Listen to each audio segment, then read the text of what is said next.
Welcome to today's stream. I hope that you've had a fantastic week so far, and hopefully you're going to enjoy what we've got going on today. It is Wednesday, which means new team of the week. Does anyone really care about it nowadays? Not really, unless there's a player in there that I guess fits your past and present or something like that. In which case, sure, maybe. Arsenal fans, the sad part is, when Team of the Week rolls around every Wednesday, when you're seeing the full leaked Team of the Week, maybe Wednesday morning, the first thing I do is look for anyone that played against my football club. It's quite sad and depressing, isn't it? But shock horror, another player that played against Leicester is in Team of the Week with Mikel Merino as a striker. So, great. Just fantastic. A super sub centre mid getting a striker inform for playing, what, like 20 minutes against us? Oh dear, it says a lot, doesn't it? Right, we're going to start things off by opening whatever small packs we have in the store. I did do champs on both accounts, and the reason why was to get the 8 wins objective done. On the content account, did I get 8 and then stop? I might have done. I might have stopped at 8. Whereas on the RTG, I think I got 10. So yeah, that was fine. Of course, we didn't get anything massive from it. I did put some dupes into the first part of Kante, because having him for the past and present just makes sense. So we could actually do another squad of him, the 88 here, because I need to make some room if we're going to open up those small packets that are in the store. So what was that, 88 rated? So we'll put in a Catacol. That's fine. Bethmead is already in. We're only allowed 2 87s. Jimenez, though, would allow us to do more lower rated things, so we can do that. Tar. This shouldn't be high enough. I think this will be 87. Yeah, okay, that's fine. That's exactly as expected. Whoops.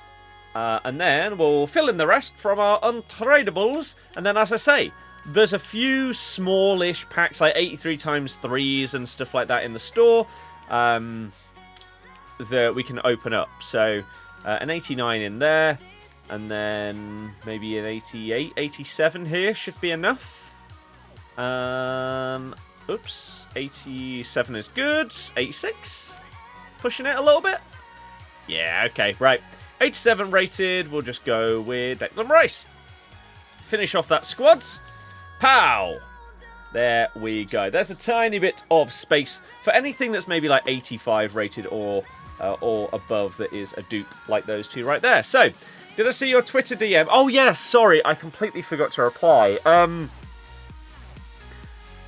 For those of you that are not me, and therefore didn't see David's Twitter DM, I think he said he was like 11-2, and then had 2 people quit out at 0-0, and then got 2 free wins back-to-back, which is ridiculous. I've had 2 free wins all year. However, they happen in basically the same scenario. I got to 10... I was 10-2 on the content account in October, I think. 10-2. I also had someone leave at 0-0. And then I got back-to-back free wins. And then, sadly, I didn't win the final game to get 13, so... It's a shame, but it is what it is. Those are the only ones I've got all year. So, a bit wild for those to happen in such similar circumstances to you. I don't even... Genuinely, I'm not even sure if I have got a free win in qualifiers. Outrageous. Happened in 5-minute period, 4 games back-to-back. Yeah, it's ridiculous, isn't it? Fair play, though. You've decided to turn spare room into a home gym. That is pretty sick. That's kind of the dream scenario, really. One day, if we can earn enough to get a good enough or big enough house to have like a home gym. Yeah, it'd be so sick. Imagine that and like a golf simulator as well. Ooh, but my god, they're so expensive. Yeah, it'd be really, really cool. I tweeted it out actually earlier. This week has basically been the full commitment to the 2025 fitness plan. Holiday is confirmed for June/July. Going to America, going to Florida. And also with the aim of doing like a 10k by the end of the year. But being ill at the start of the year and then being super, super busy. Done a few bits and bobs, doing some good walks and things like that. Playing some pogo. And along those kind of lines. But not going full out to like on runs or treadmill runs or a day pass to the gym or anything like that. Whereas in the last 3 days, including today, I've now done over 50k, like 50 kilometers, on the bike that my mum has got. I am going to the gym with the goof tomorrow. So I'm going to potentially do the same there to make sure that the calibration on this one is right. Otherwise, I don't want to be going through the year thinking I'm doing this kind of distance for the Conqueror Challenge. But then it turns out, no, not happening. So, that's going to be good. And yeah, feel good.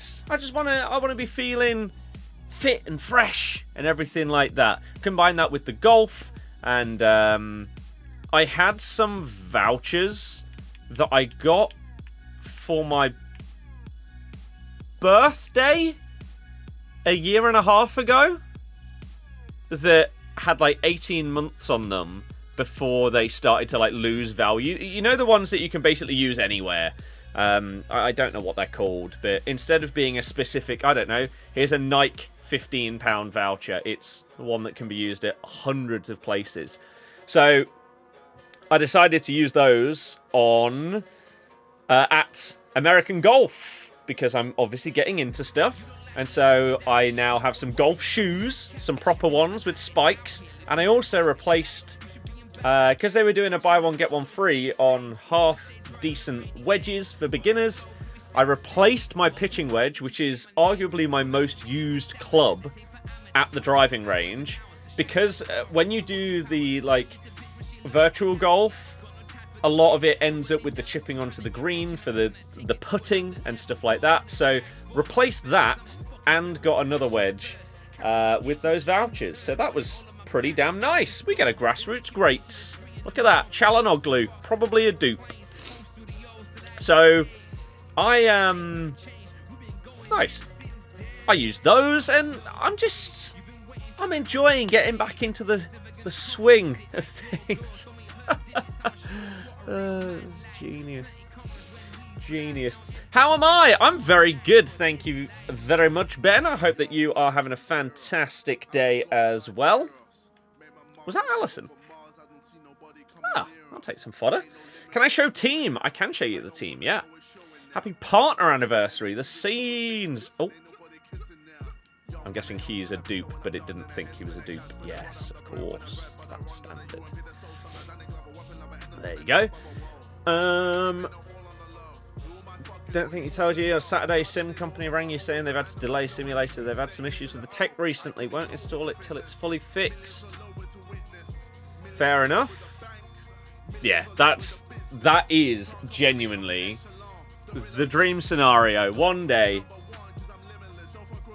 is to have the house that's big enough for that kind of thing. Oh, imagine. Get the mates to come round. Hop on the golf sim. Have some beers. Oh, incredible. Speaking of, I need to ask people if they... if people want to head back to the range.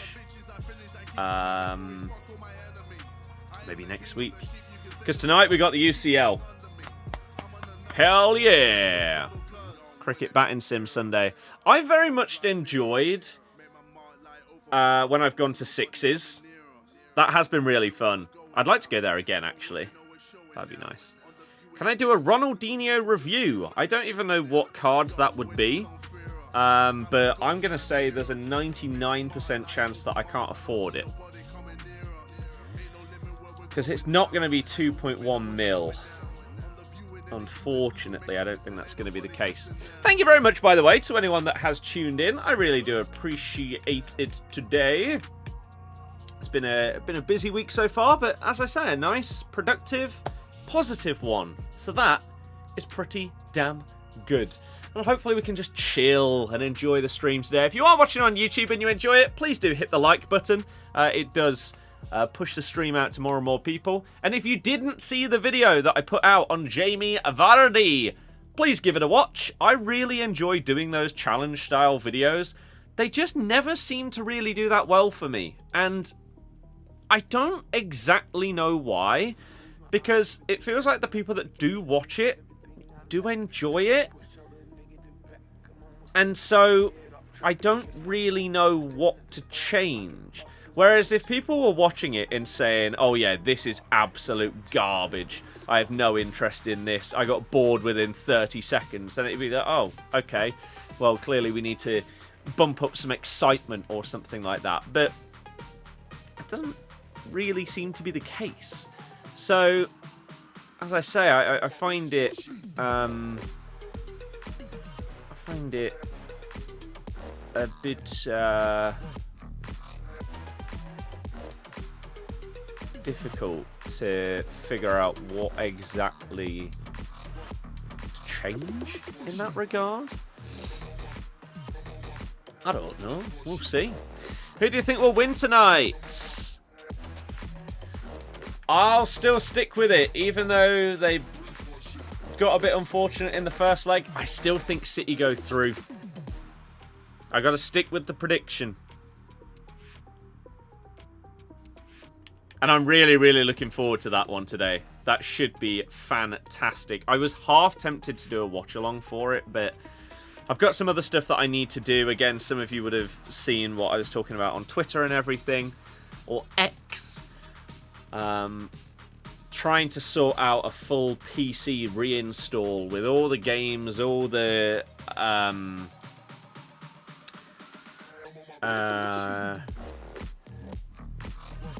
apps and everything being redone. Ooh, that's a bit of a shame. We'll get rid of one. Hate being a United fan. Manager is already at risk of getting sacked. Is he, though? Is he actually? I just feel like it wouldn't make any sense whatsoever. And to be fair, the counterpoint to that is a lot of the things that Man United have done in recent years haven't made sense. But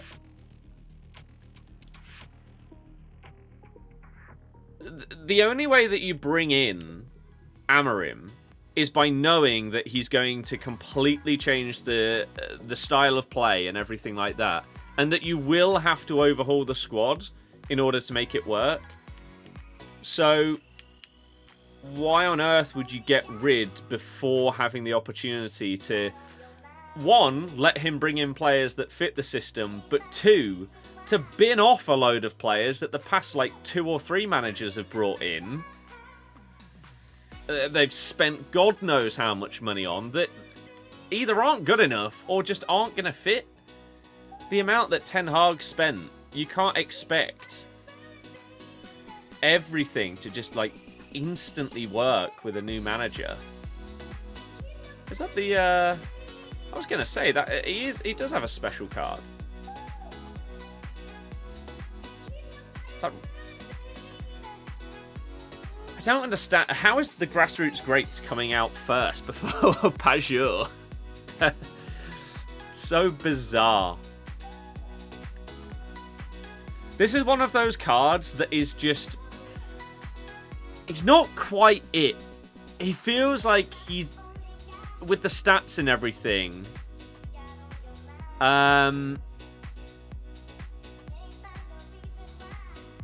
he should be a bit of a beast, but he's just not quite elite in order to hit those levels, which is why he's what, I don't know, maybe 50k, something like that.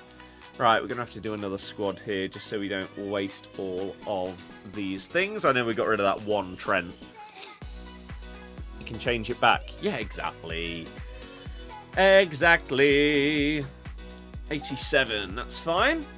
You think he is, but he hasn't been here for a year and all the players are Ten Hag players, so it's not his fault. Yeah, I mean, it has to be said that Amorim is, in terms of performances and results, it's not going well, right? It's actually going really badly. Like, probably worse than anyone thought it would, even initially.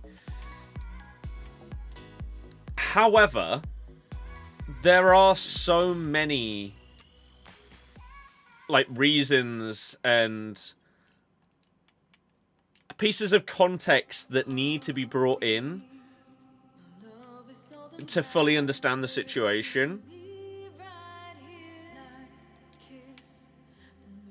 And in some games, when Man United click in this new system, they can actually look good. The problem is, that isn't happening anywhere near enough yet. Whereas, under Ten Hag, even, how long was he there for? Like 2.5 years? Something like that? There was never a style of play. There was never any, like, this is a Ten Hag team. You would genuinely go from one kind of performance one week to the next one. They play in a completely different way, and they have a really impressive result. And then they look like they haven't played together before. That was horrible. At least in this change of manager, you've seen the consistency of what they want to do. And right now it feels like in some games it's a failure to execute the plan, and in others he's trying to sort of tinker with the squads whilst he has the opportunity to do so, to figure out, okay, in the summer there's going to be this massive, massive rebuild at United. You're gone, you're gone, you're gone, you're gone, you're gone. You three, you're going to stay. You three, no, maybe. We'll give you a few more games, but you're on the cusp of being sold. Like, it feels like he's got a bit of wiggle room to try out different players in different positions in this system to see whether it will work. Whereas some players, no. Which is why you're just not seeing them at all. So, I feel for him in a way because of what he's been thrown into. Like Potter at Chelsea. Potter going into Chelsea got so harshly treated when in reality the job that he had to do was ridiculous. And way too much scrutiny was put on him compared to the other people involved, like above him in the club. So sometimes managers just need time, and if you then back them correctly at the right moments after the right amount of time has passed, then you can properly build the squad in their image. I think that is what needs to happen here with Amorim. Will it happen? Christ knows. Christ knows. Mersab, I'm doing very good, thank you. Truly, same to that one. Hopefully you guys are having a wonderful day, whether you're watching on YouTube or Twitch. I hope that you are having a nice Wednesday and the first few days of this fresh new week have been good for you. I've had a lovely productive day. And again, getting a load of calories burnt.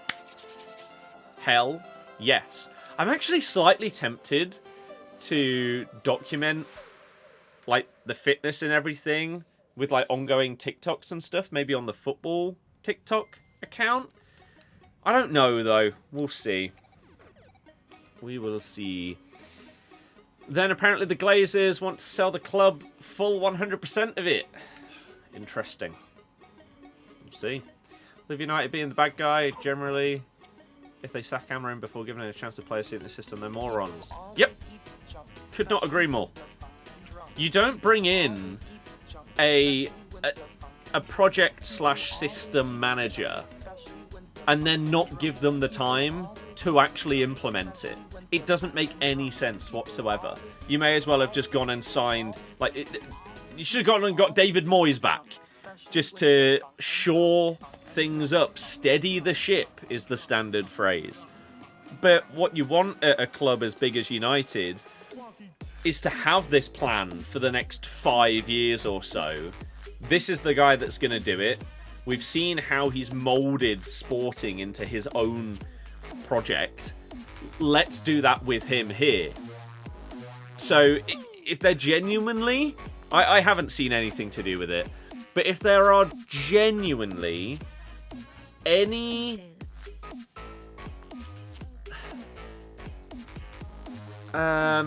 even initial thoughts about getting rid of him already, it's just lunacy. Absolute lunacy. Why have you joined to a conversation about football? Terrible sport? You say terrible sport, I think you just support a terrible team. Really. What a goal by Davies as well. Fully skill-based. It is kind of funny, though. Brendan. Fraud. However, my God, Atalanta. Club Bruges. Atalanta... I feel like it is the perfect example of how this new Champions League format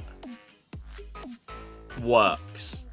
Atalanta finished 9th in the league phase. 1 place away from going through to the next round automatically. And they came up against Bruges, who just scraped through in 24th. And then 24th knockout 9th. Poetry. It's incredible. Terrible team outplaying Bayern? No, it's not how I'd describe it. I'd say Brendan Rodgers failing once again, bottling yet another thing because he's just a midget leprechaun fraud. I think that's the only way to summarise what happened, really. Moisey been killing it at Toffees. Might not have been bad appointment. I mean, you're not wrong. You're not wrong. I was just seeing what there is here for the content account. Is that a loan? It is a loan. That could be worth it. Although at this point... It's mental bias, but you know you're at least half kidding, so I'll ignore it. No, not really. Brendan Rodgers is a clown lord that no one should like or respect. And they had like 4 times the amount of efforts that you did in a game, so I'm not really sure how that can be described as a battering. But hey ho. Hey ho. Right, we've got 4 squads left on Gante, which we can continue with. Objectives. What have we got to do? A lot. Really? Start from the bottom, now we're here. Complete 2 SBC groups. List 5 items on the market. Score at least 1 goal per match using a max 74 rated player. I guess that fits in perfectly.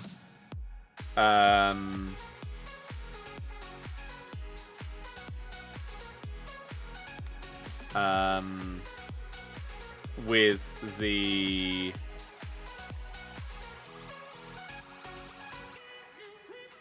latest Evo, the 74 rated one.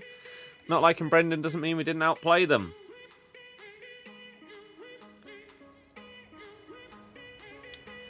I mean, just looking at the stats, You conceded 2.33 XG, created 1.12 yourself. You had 33% of the ball. You had 5 efforts on goal, as in 5 efforts at goal the entire night, whereas Bayern had 23.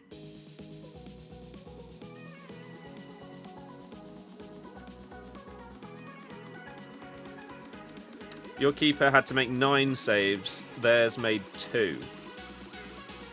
Committed 9 fouls compared to their 2.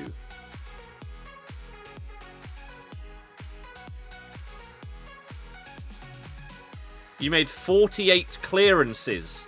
They made 3. In what world is that outplaying a team?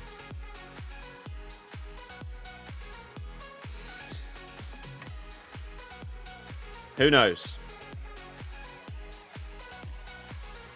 Who knows? Jordan, I disagree.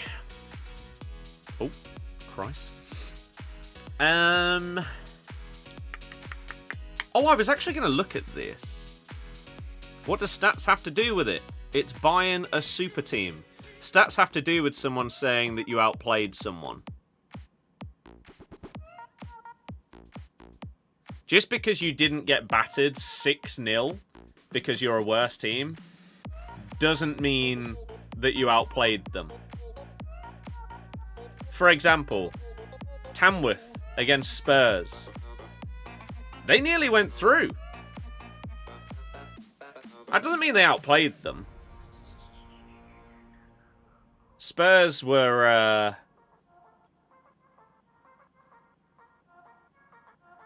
Spurs were wasteful with what they did in and around the box that day. And if it wasn't Tamworth, but that was Aston Villa, then people would judge it differently. Does that make sense?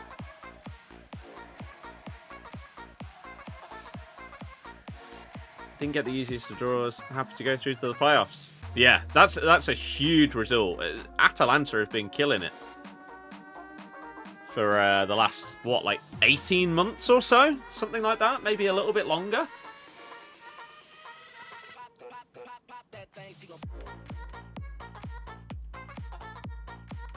I mean, who knows whether it would have been different if Lookman had put his penalty away. I know there's a lot of conversation about that right now because was it the manager came out and put a statement out or said stuff, and then Lookman's come out and put a statement out about that.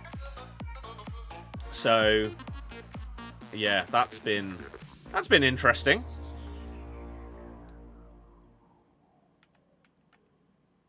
Interesting. 88 plus. This one, again, you can't get the icons or heroes out of it. Did I catch the AC Milan game?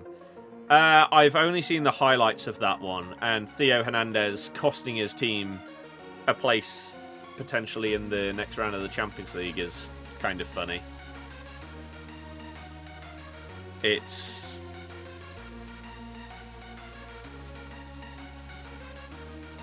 pathetic.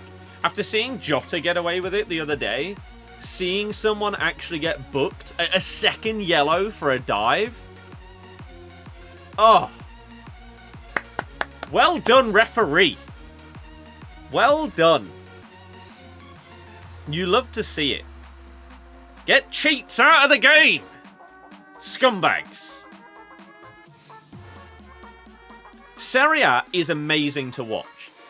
Outside of the Premier League, over the last, I don't know, maybe like 3 years at this point, the league that I've watched the most is Serie A, because it's on, well, what was BT, now TNT Sports. It's been on so much, and it feels like they just have games on basically every single day. So I've watched a lot of Serie A over the last few years, and really, really enjoyed it.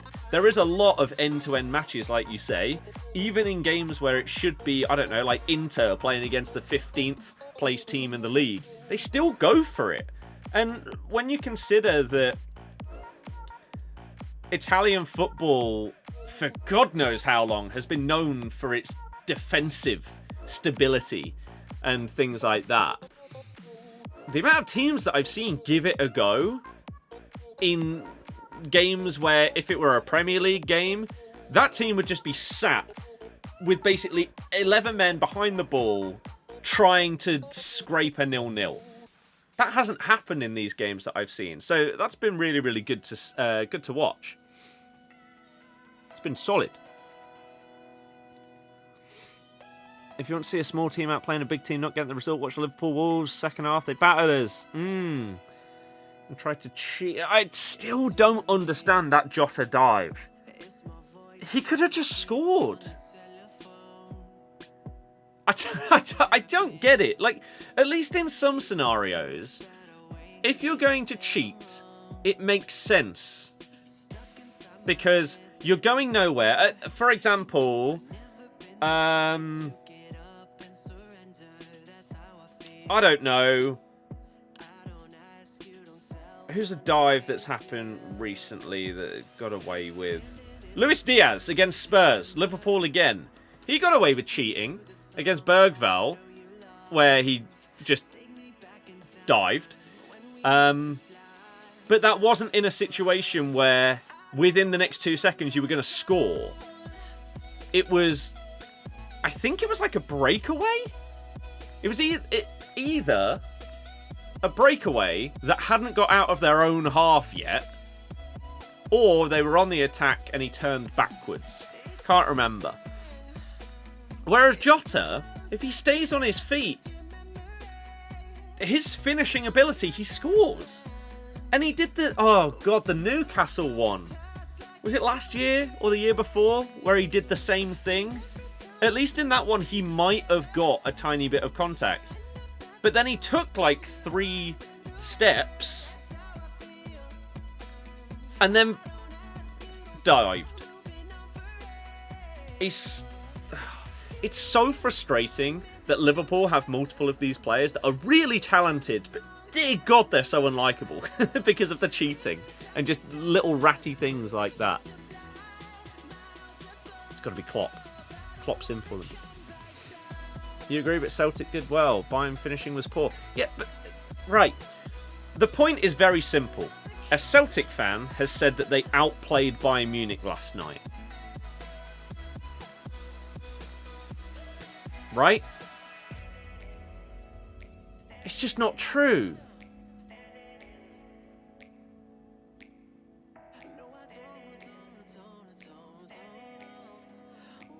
Again, even if you didn't watch anything and you only go by the stats, it's very evident that it's not true. I don't know. Zeus, hello! Miss the old school refs, whether it be a tackle rest with book, etc., and that would be the standard of the game. I'm not really sure what you mean there.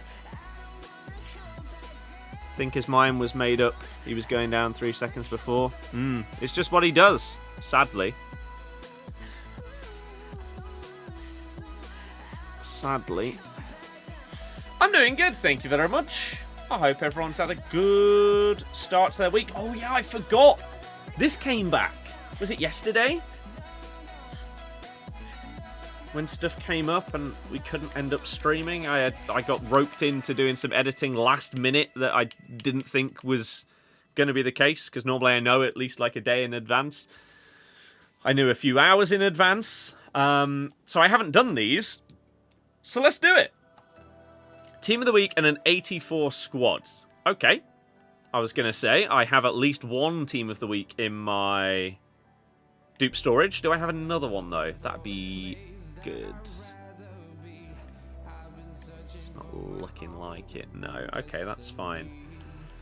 Other day from start to finish. Currently slogging through that worst part of the binge. Over 39 hours over 3 seasons. Christ. I, as of Monday, got back into The Walking Dead. I previously... I started watching it years ago. And I got maybe like 3 seasons in and then stopped. I then started watching through it again. Maybe towards the end of last year, maybe like October, something like that. And I enjoyed it, and I got past the point that I'd previously got to, and I can't remember why I stopped. It may have just been one of those where something comes up, you end up watching something else, maybe something else released, and so I started watching that, and then I never went back to it. Because, yeah, watching through it again, I didn't really understand why I'd stopped. I didn't get, like, bored or anything at that point, so it was odd. And now I'm about a quarter of the way through Season 5, and when I'm doing my biking, I'm doing 45 minutes on the bike. I'm doing it whilst I watch an episode of that. So not only do we make progress through that, but we're also getting exercise stuff done. So it's a nice combo right now. And then when it comes to games, we've got Stardew Valley, which I've been making a lot of progress on recently. I love that game. It's so chill and fun. However, I am trying to 100% it. And that is the kind of game where it takes a very, very long time. It's estimated to be between like 160 to 200 hours to 100% it.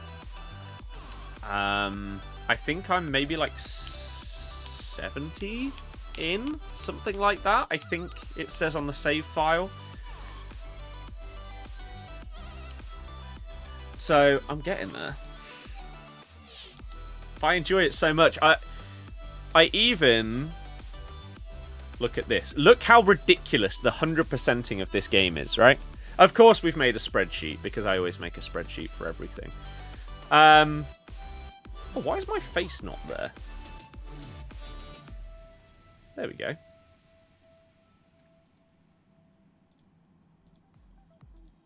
Oh. Interesting.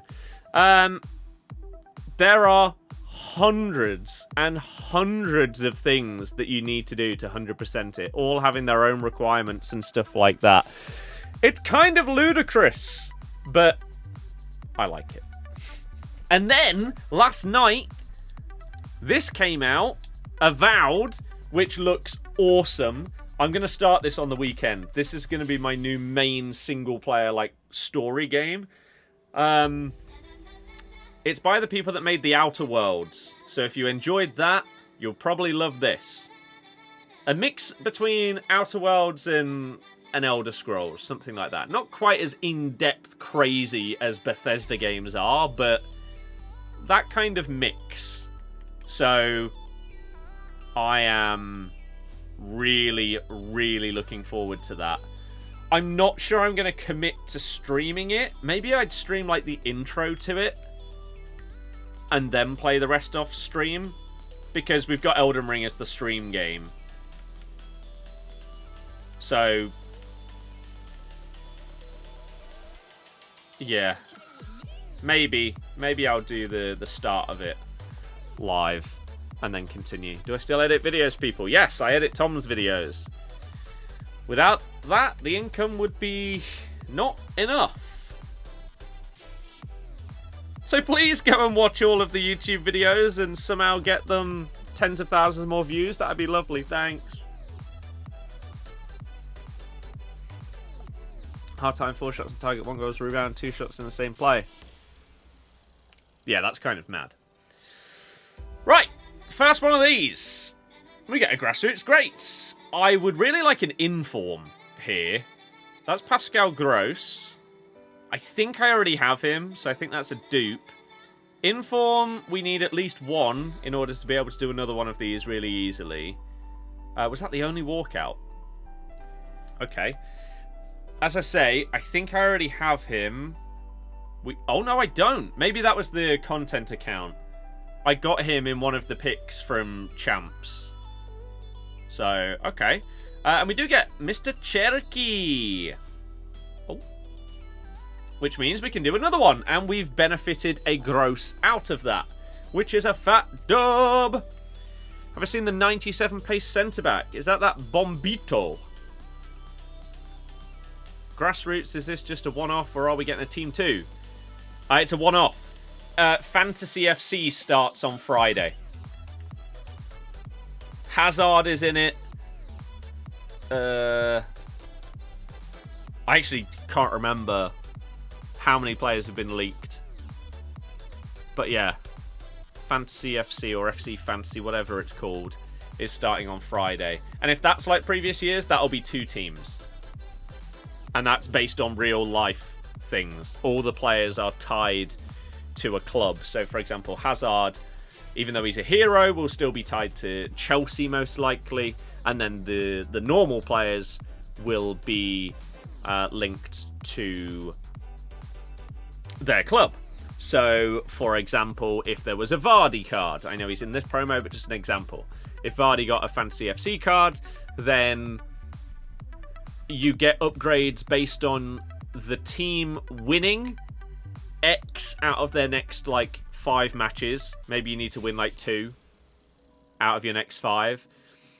They need to score in those games, the team, and also, I think the player themselves, if they get goal involvement. I think there's 3 routes to upgrades. Whereas if it's a defender or goalie, then it's clean sheets. So they might need 2 clean sheets out of 5, win 3 out of 5, and score 7 goals in 5 games, or something like that. Those are the kind of upgrade paths that you're going to see.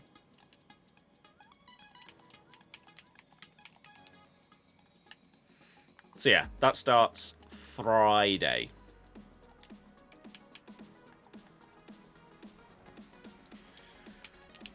Which is probably one of the only promos where I'm not sure I want a Leicester player in this promo because they ain't getting any upgrades. Sadly. A lot of these cards in this promo look significantly cheaper than they should be. And I don't know if they just aren't performing to the stats or something, but yeah, I thought that about a few of them as well. Seems a bit surprising that they are costing what they're costing.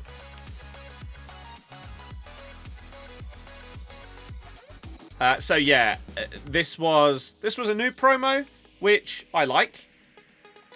Hopefully they bring it back in the future. Oh yeah, Javinho, Ibarbo, and Dumbia should be coming back for this, apparently. But does that mean they're all going to be tied to Roma? Maybe. Caught a bit of Leicester's last game. All you remember was the crowd singing a guy with white hair.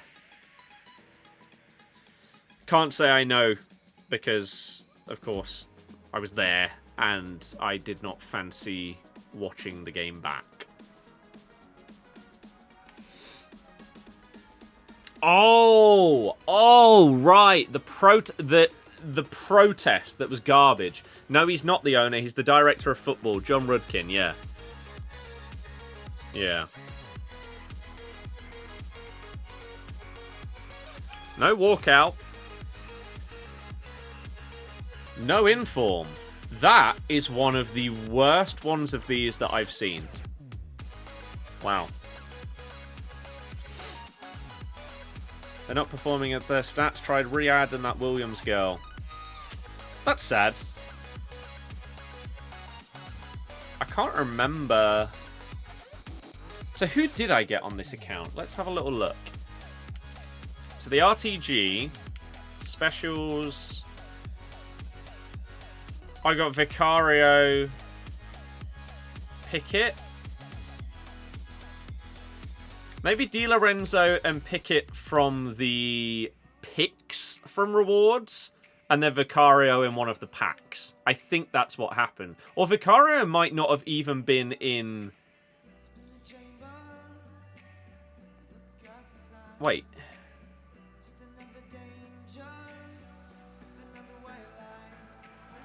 Like, special newest?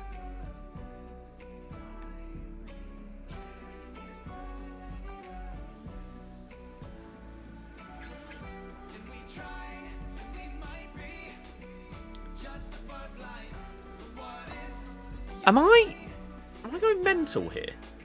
Why is he there? That card a minute ago said that I didn't have it, right? So how's he not at the top of this list of newest specials obtained? How's he there? Or is he in here?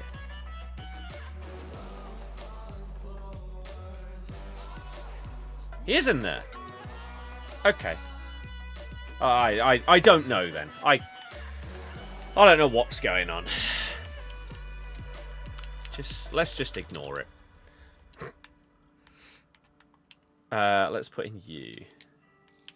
Let's do our final one of these, and then we could also do these on the content account as well. Might as well, right? They're normally profitable. If you, like, combine all three together, they're normally fine. Obviously, that last one that we just did was horrific. Getting, like, 3 84s and the rest 83s is up there with the worst of these that I've seen. So, not ideal, but I'm sure it's not the end of the world. There we go. Right, final one on the RTG. Thank you very much again, anyone that has hit the thumbs up on YouTube. If you are new and want to see more streams, shorts, and videos, you can subscribe. And if you're on Twitch, you can hit that follow button.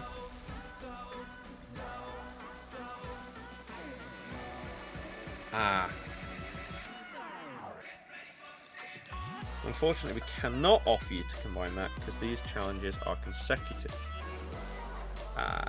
Well, why did you even bother asking then, you clown? Those... When, like, goodness me. When you try and get a question answered about something, right?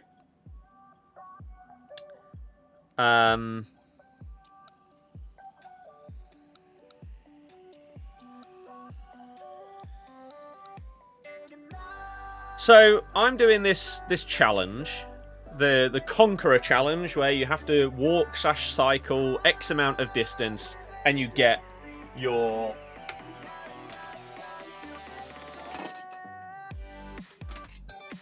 medal, right?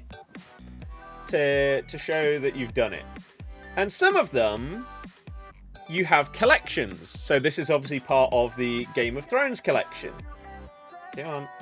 And there's 5 of them.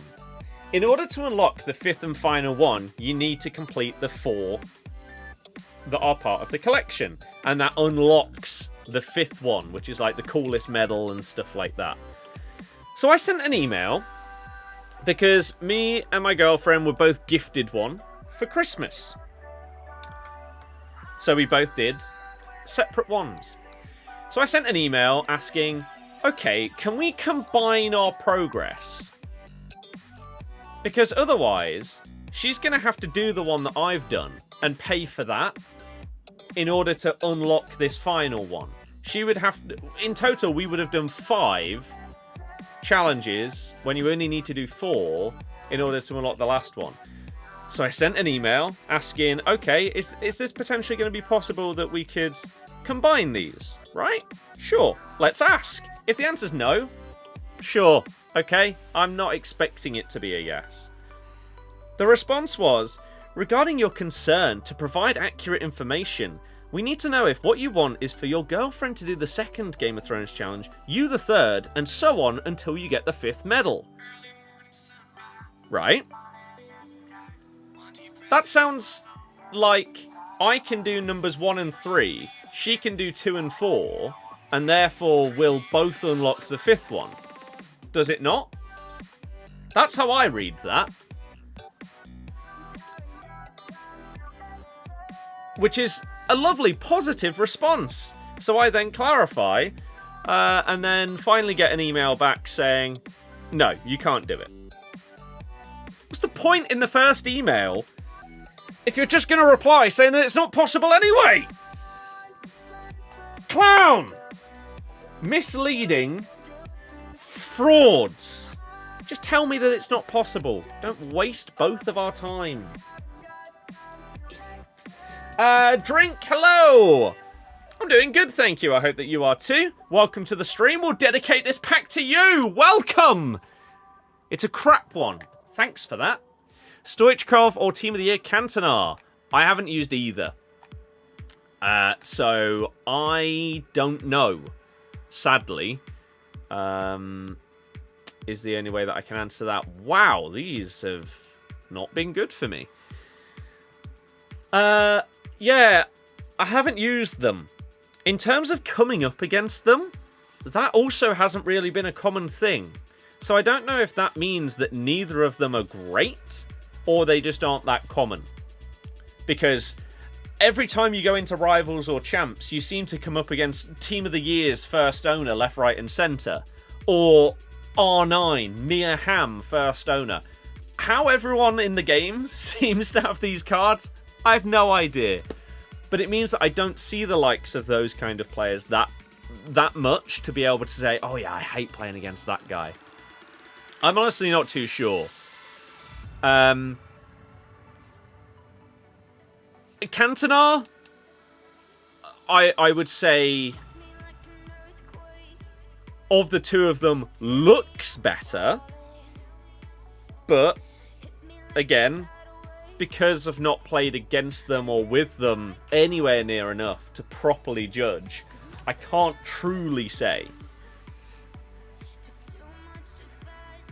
I can't truly say, I'm afraid. Question for you. Everton are 9 points off Europe. If we get Europe, surely Moyes is a consideration for manager of the season. I mean, he'd be a contender for it. Yeah?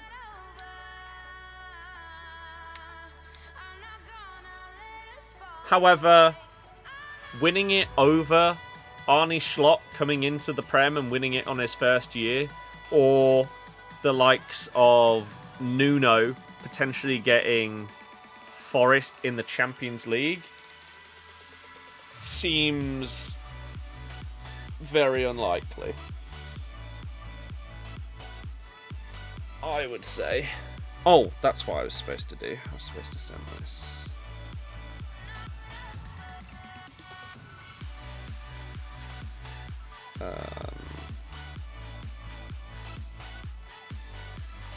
But he would be in the...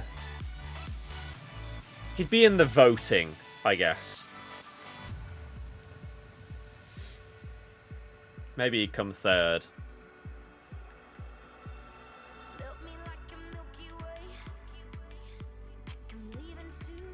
But I think Nuno has a chance depending on where Forest finish. If they, like, just about scrape 5th place and it gets them Europe, it gets them Champions League, sorry, specifically, then he has a lot less chance of winning it. If they end up finishing, like, 2nd in the league, then even though Slot will have done an amazing job, assuming they win the league, I think it would go to Nuno.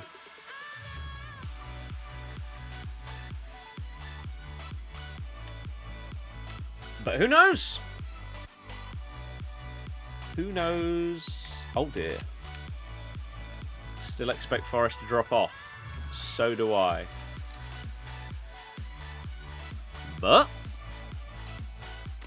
ooh, actually...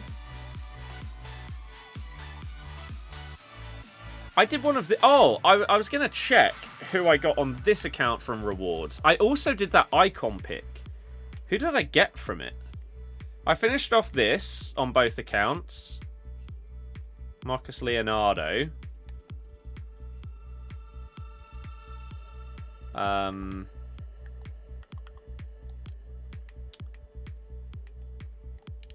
But who did I get?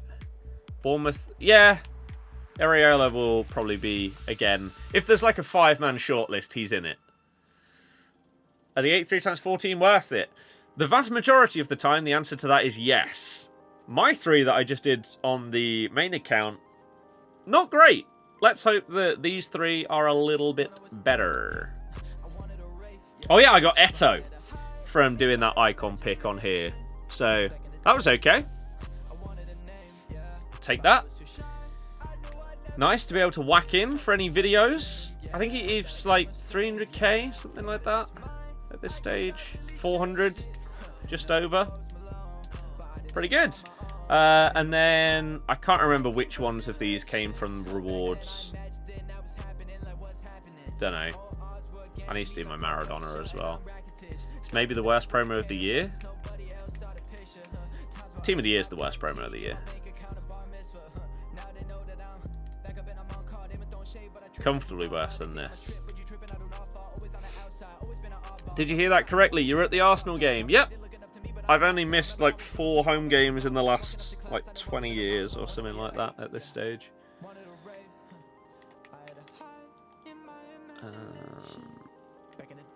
Right. Okay. Oh, that's what I was doing. Right, we've got 21 places in our storage. That's fine. I was seeing if I needed to do... Like, I probably would have done that icon or something like that in order to make some room with the high-rated stuff that we had. Team of the Year is the best? No.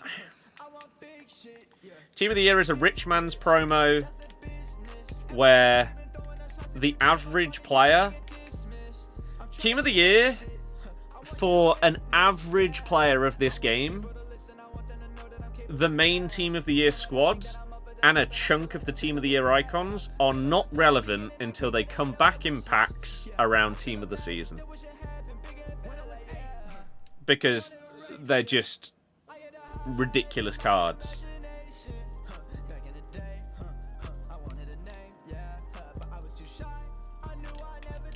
Sadly, the most interesting parts of Team of the Year for the average player, even us that are considered hardcore players, like if you're watching and interacting with streams and videos of this game, you're in that hardcore audience of the game.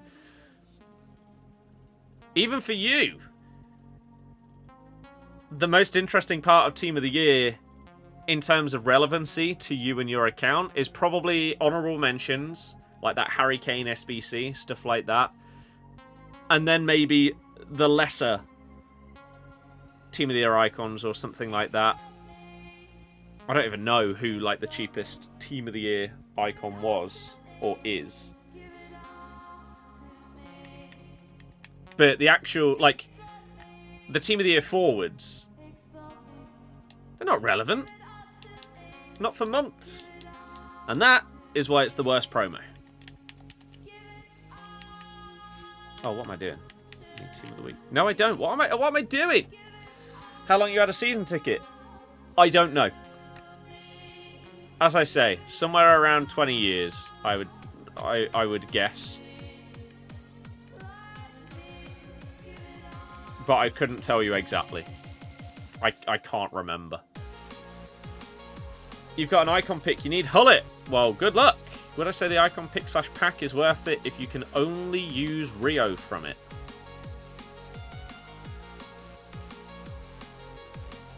I don't know what you mean.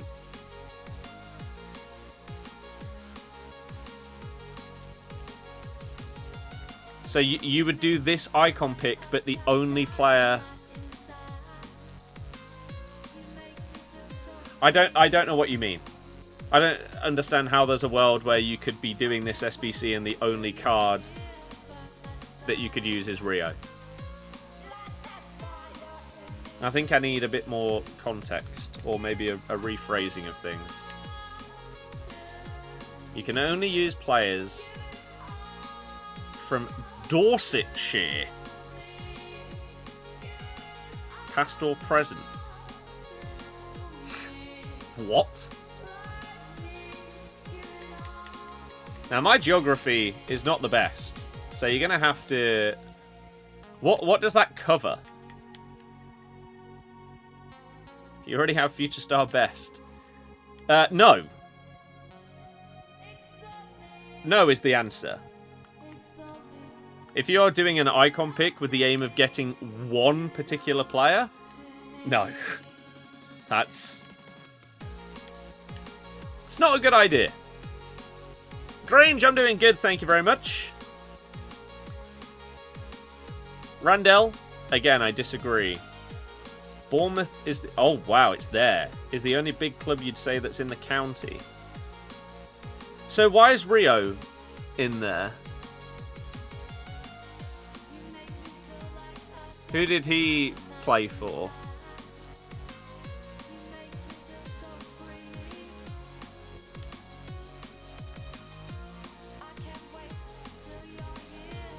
He played for Bournemouth for like 3 games. Did he really? I did not know that. Interesting. Chappie, hello, welcome. Is Wanyeri really that good when watching him IRL? I mean, he was good. He wasn't like this unbelievable player having the game of his life against us that it feels like social media is sort of making it out to be. I think because Arsenal in general, going forward, were not good, and because of how bad Raheem Sterling was, that is one of the worst individual performances I've seen at our stadium, and that's saying a lot considering that stadium doesn't only see Premier League games. He dropped to 1 out of 10. So is it just because of the comparison? Because of how bad Sterling was that Wanyeri looked so much better? I don't know. Like, you can see the, like, potential and everything there. And he is an exciting player. But yeah, it wasn't as if every single time he got the ball, you thought he was going to score. Whereas when... 11 games for Bournemouth. Wow. Yeah, fair enough. I'm guessing he went on loan from West Ham. Like a 6-month loan or maybe a year loan and just didn't really play.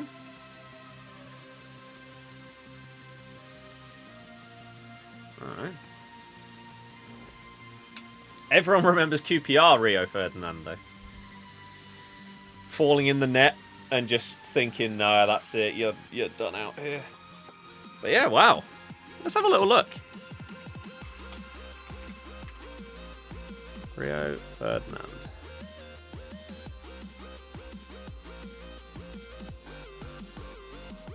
Yeah, Marino when he came on, his movement was... it was good for the goals. Yeah, went on loan to Bournemouth. According to Wikipedia, 96 to 97. In November 1996, Ferdinand joined Bournemouth on loan. He made his debut in a 1-1 away draw against Blackpool. On Wikipedia, it says he played 10 games for them before returning to West Ham. Not really... in January. So he was there for 2 months. Somewhere between 2 and 3 months on loan to Bournemouth.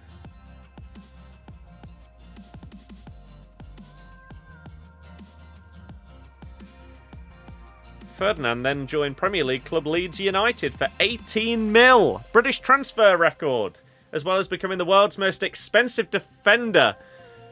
However, his career at Ellen Road began with a 3-1 defeat at Leicester City on his debut. Woo! We all hate Leeds scum. We all hate Leeds scum. Team of the Years were almost impossible to pack, so you thought it was a poor promo. That's how it works every year. Taz, cheers! Toby, that's pretty mad.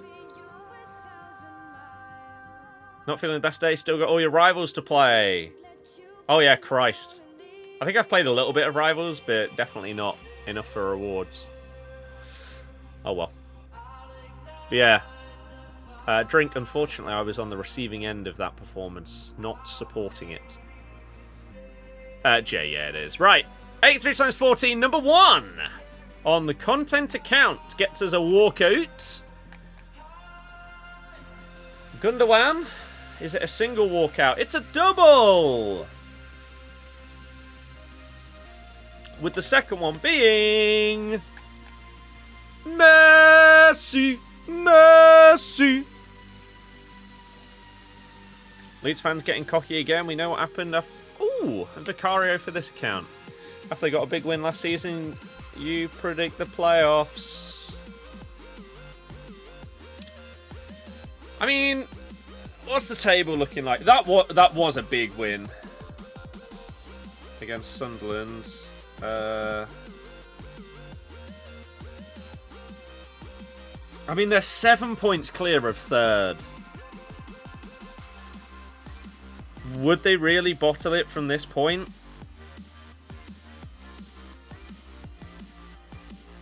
I just don't think so. They score so many goals. They've scored 18 more than anybody else. And second is Sunderland, who they just beat in terms of goals. Mad that Burnley have only conceded 9 goals in 33 games, but apparently their fans just are miserable because the football is so boring under Scott Parker. Have Danny Ings on the bench. Only goalkeepers you have, Mark Travers or Ramsdale. Hey, at least you've got golds. Ramsdale's better than Leicester past and present. Our best option's Casper. Who's what, 80 rated? Doesn't get Ken. 9 goals, yeah. They've scored 39, conceded 9 in 33 games. And they're like third in the table. Leeds surely going up automatically. Probably, yep. Like, to drop to third would be mad for them.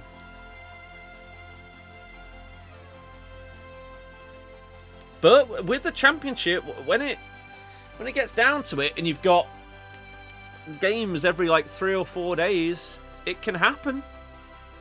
You can just fall away. You just have a bad fortnight, and suddenly that's 5 games gone by potentially, where you've picked up like 5 points, and then suddenly that gap has gone because the other team's won all 5 games. It can happen. It's unlikely. The more interesting question is, if they came up, would they stay up? It just seems like it is getting very, very hard to do that. You need someone that is in the league to have a stinker. Like, the only way that we stay in the Premier League this season is, one, if we can actually start getting more points than Ipswich. But we need Wolves to continue stinking the place out.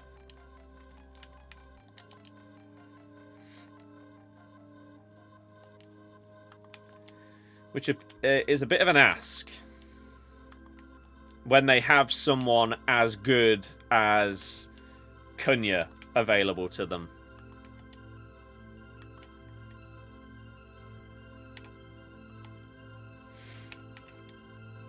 That should be enough. Got Drogba? Base or... Is it only a base icon? I don't know, because it's... Oh.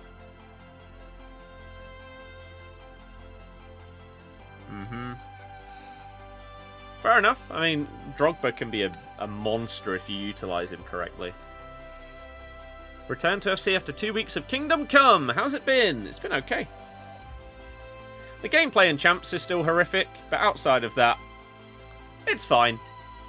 83 times 14, number 2. We get at least 1 inform. Good. So that's that 87 rated. Dolberg. That's the only walkout. Dolberg's had an interesting career, hasn't he? One of those that just had so much hype around him in the Eredivisie. 2 informs. Dub. Team is top. Beat you 3-1. Shock result. Sort of. There's a sort of shock result. However, 2 massive factors as to why it happened. 1, Fatawu going mental and jumping in and getting a red card didn't help. But 2, when you have a derby after that long, the home crowd is gonna be on it. And I have to say, that crowd at the Coventry away game for me last year, that's one of the best home crowds I've heard. A lot of the time, when you go to an away game, even if the home team smash you like 3 or 4-0, the home crowd's quite... I don't know, it's just... It's content, it's happy, but it's not loud. There might be pockets in stadiums that are louder than others. But generally, home crowds just... They're, as I say, they're content with just going and watching the football and having a nice time. Hopefully their team wins, and if they do, they'll get involved for a bit. But outside of that, they're not chanting the whole game. That Coventry crowd... And I know, as an away fan, you're sat right next to like their main singing section, like the singing corner or something like that, I think it's called. But you could hear it all around. It was really, really good. Not the result, but the experience was solid.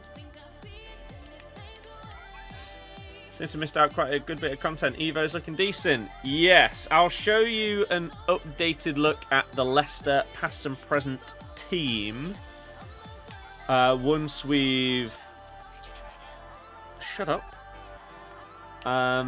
Once we've got these couple of packs done on the content account. Mont, cheers. I'm assuming there is a thing that pops up when you join the stream that says, like, congratulate a birdie on their partner anniversary or something. Considering multiple people have done it. Hey, cheers! And if you're new to the channel and you want to see more streams, you can follow us. If you're on YouTube and you enjoy it, you can like the stream and you can subscribe for more streams, shorts, and videos. There is a chance that I start Avowed on stream today. That could be fun. Right, let's get these other packs opened up. At least it's a walkout. Gundogan again. Hey, that's pretty good. Couple of walkouts, an inform, and a Grassroots. Great. Can't really ask for much more than that. Let's open up the remaining packs on this account, and then we'll get back to the RTG. Arsenal fans hype up their garbage players. Wanyeri is not a garbage player. And I feel like a fan of any team that has watched him play would know that. There are some players that get overhyped, of course. Like, I always feel like when Arsenal signed Gabby Jesus and Zinchenko, that they made it out as if they were signing 2 absolute world beaters. When in reality, Man City were just giving them a couple of guys that they didn't really need anymore. So it does happen. And you'll see some of the propaganda for players of big teams that sign players for a good chunk of money. As I say, making out as if they've signed this unreal player. when in reality, they don't even really know that much about them.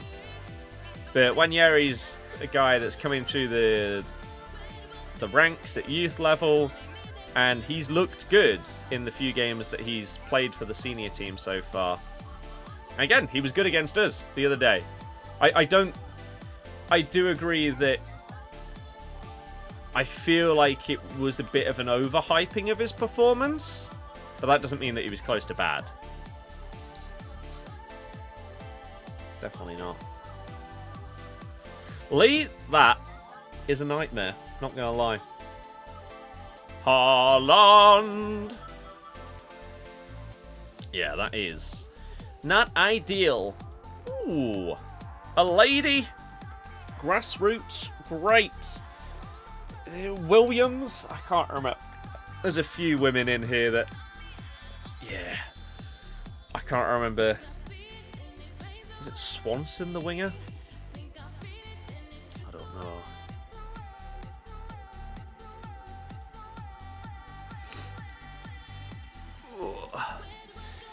You think they were saying it was smart signing those two City players because they understood Pep's system and could help transition Arsenal to the next level, which they did, don't you think? No, I don't think.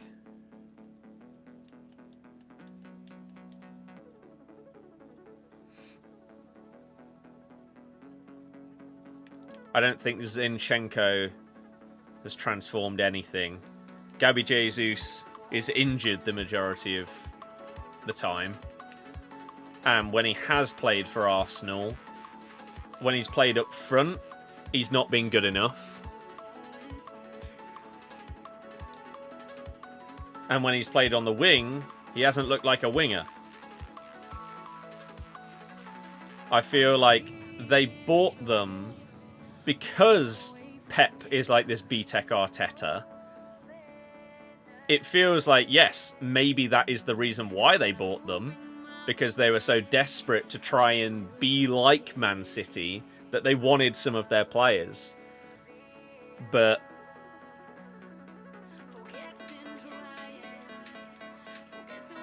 they didn't get any of the good ones.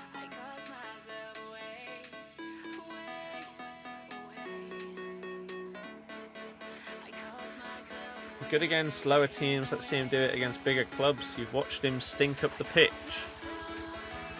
Sorry. You've watched Ethan Wanyeri stink it up against the bigger clubs. When and where? He's not played enough for that to be the case.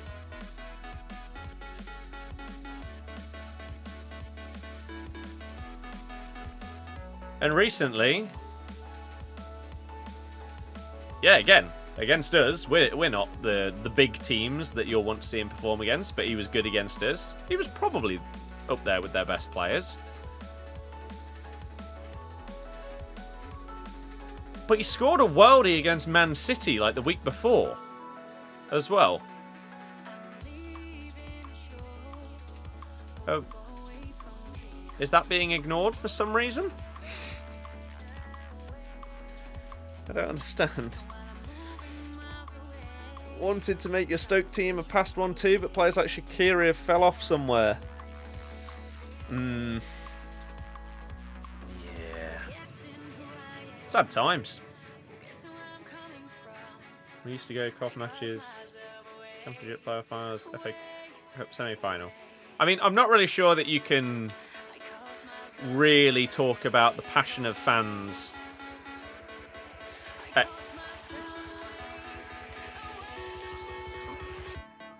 when you're talking about games at Wembley.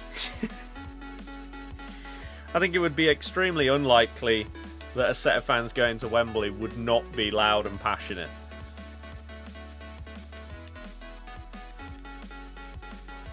That would be odd.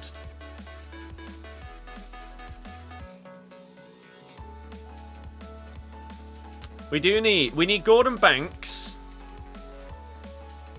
or Peter Shilton so that we can get them in the Leicester past and present. Yes, I agree.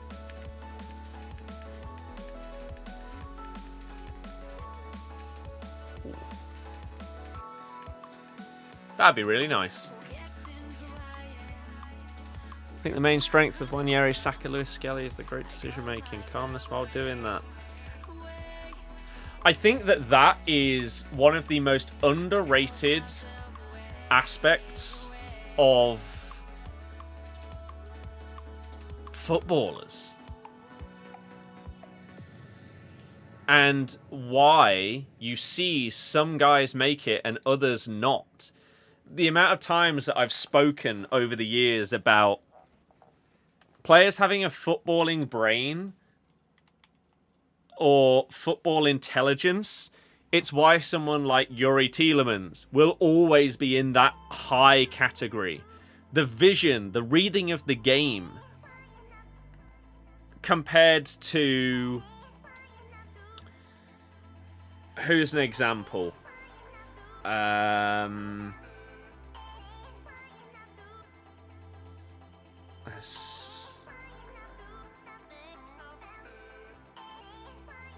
Who is someone that is just... Maybe someone like a Harvey Barnes. Because if you're a great winger, and within the first 10 minutes of playing against your fullback, you attack him and you beat him, a smart player would continue to attempt the successful thing. Especially when you get them on a yellow card early, and then you have the freedom to run at them for the rest of the game knowing they can't jump in. You've got more space to run. But no, for whatever reason, he decides to then pass it backwards more often than not after getting the fullback booked. And it's so infuriating. So frustrating.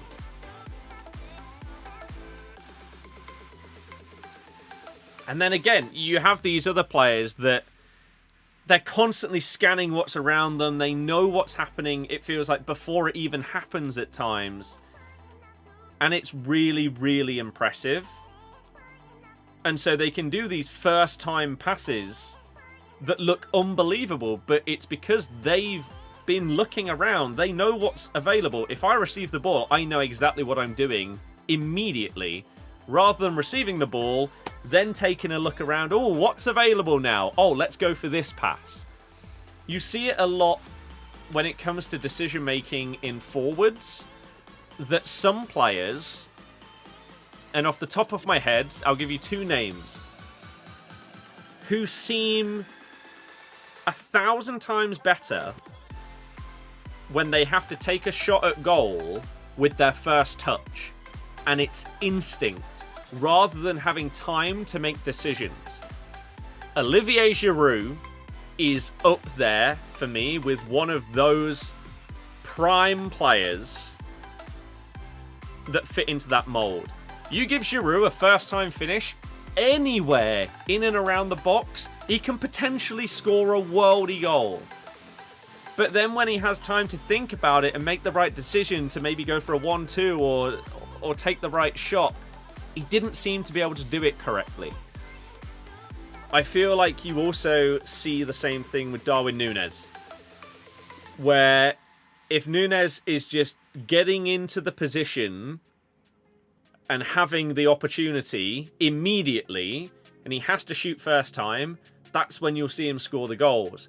But as soon as he's running through on goal, he has a potential option to pass it left, pass it right, or take a shot, or maybe the keeper's running out and he has the choice of chipping him, going round him, or finessing it in, he'll make the wrong decision.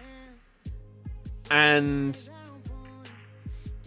the best players, like the top class players, are the ones that have that composure. They don't panic in those scenarios. They make the right decision more times than not. And the same with passing and things like that. So it's frustrating to see someone that can be like really technically excellent, but a poor decision maker. Because they might be able to dribble past a couple of players, But then there's a really easy pass option, and instead they'll go for the worldy pass instead and not be able to pull it off, or they'll go for the long shot. And I don't know, maybe that's someone like a Saint Maximin. I tell you who was like that, and a lot of the time that's what people will mean when they describe someone as raw, as a talent.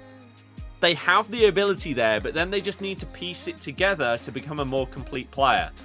One of the players that I have seen go from the pure definition of a raw talent to being a great decision maker and monster of a player is Vinny Jr.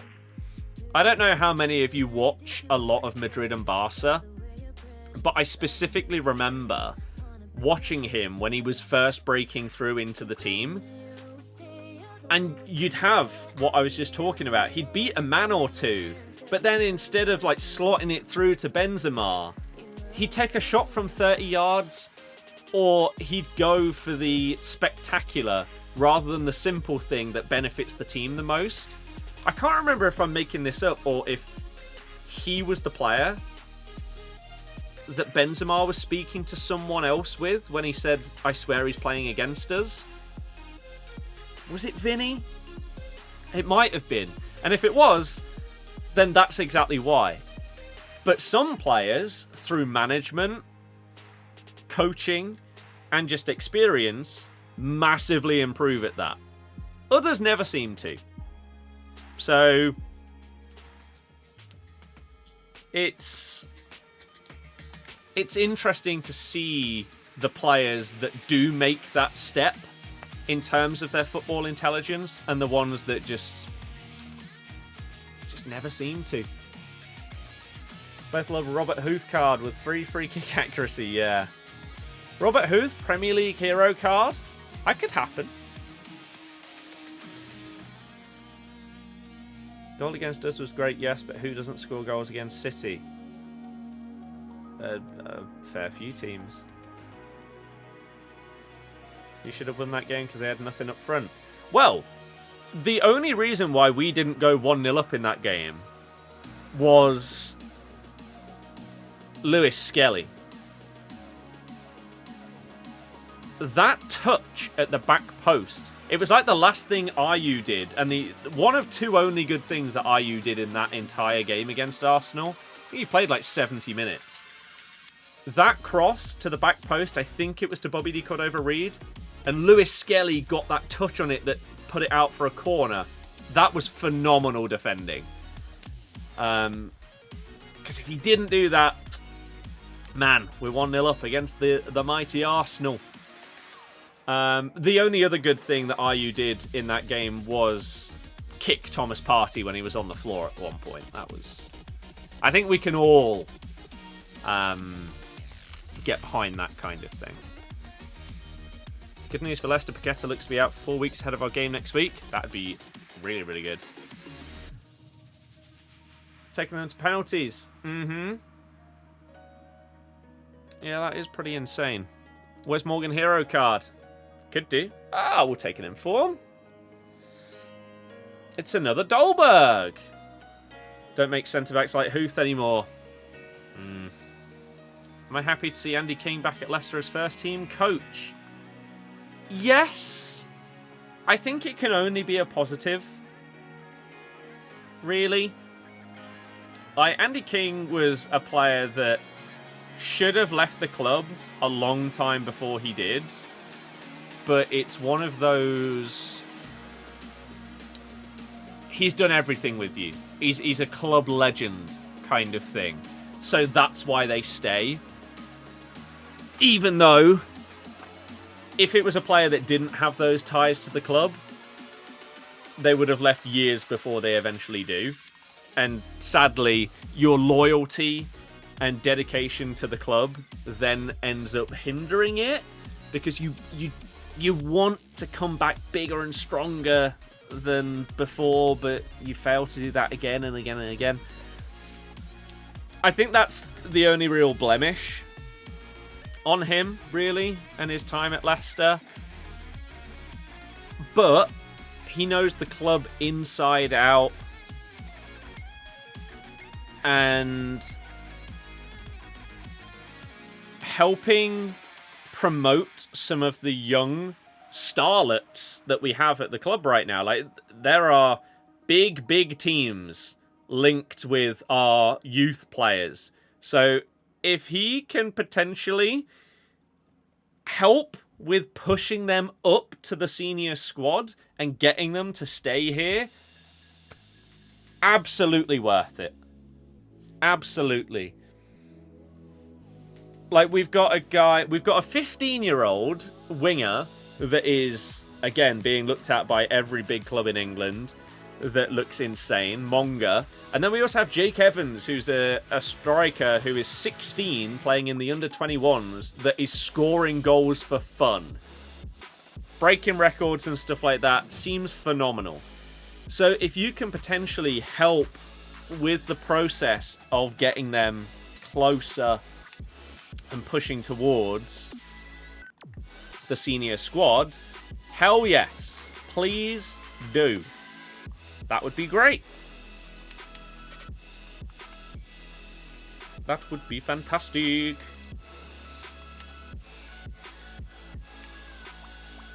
And again, knows basically everything there is to know about the club, which can only be a positive as well. Oops. Is that enough? It is. And the King Tennis prime Lampard every time he played us. Yeah. He also scored a very important goal. It may have been against you, actually.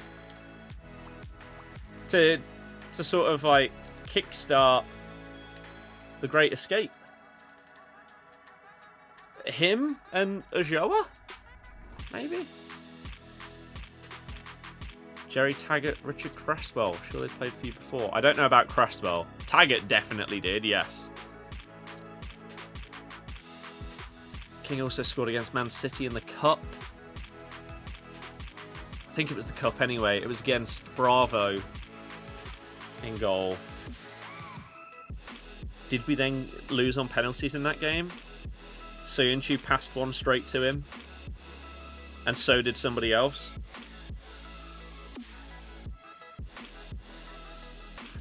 Maybe Iheanacho.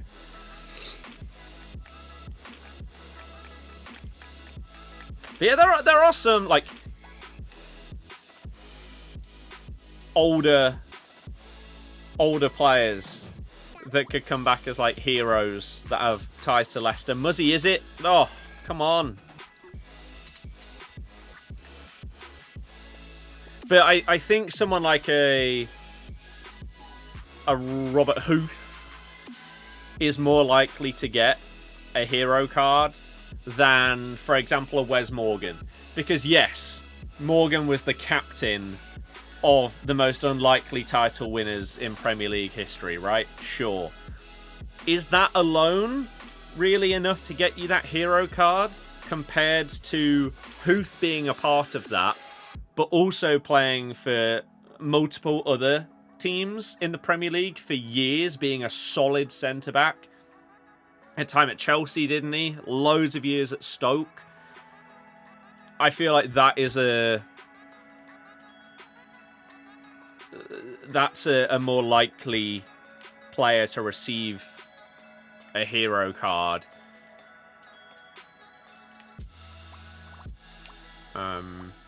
If we're gonna get them. Matt Elliott. Yeah, Matt Elliott was just part of that solid era. There's a good chunk of players from that time frame. 86 squad. Should be fine. Just need 5 more rivals or champs. You need to score in them.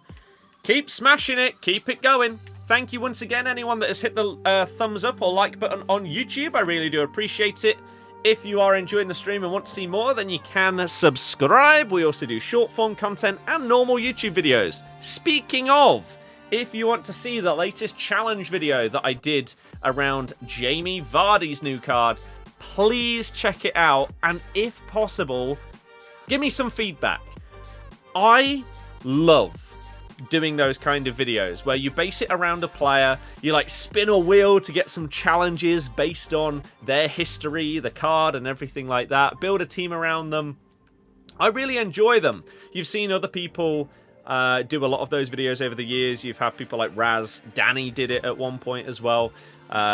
Chuff has done it for years, and he was one of the people that inspired me to do my first one of those years ago after we collabed on... what was his series? Like Wheel of Misfortune. And he's now hit 1 mil on 2 channels on the same day. Chuff is absolutely killing it. He's got a Fortnite channel and a React channel as well that are both doing very, very well. So if you like that kind of content, please check out that video. I want to do lots more of them, but we need some feedback which will make it more catchy for people, I think. I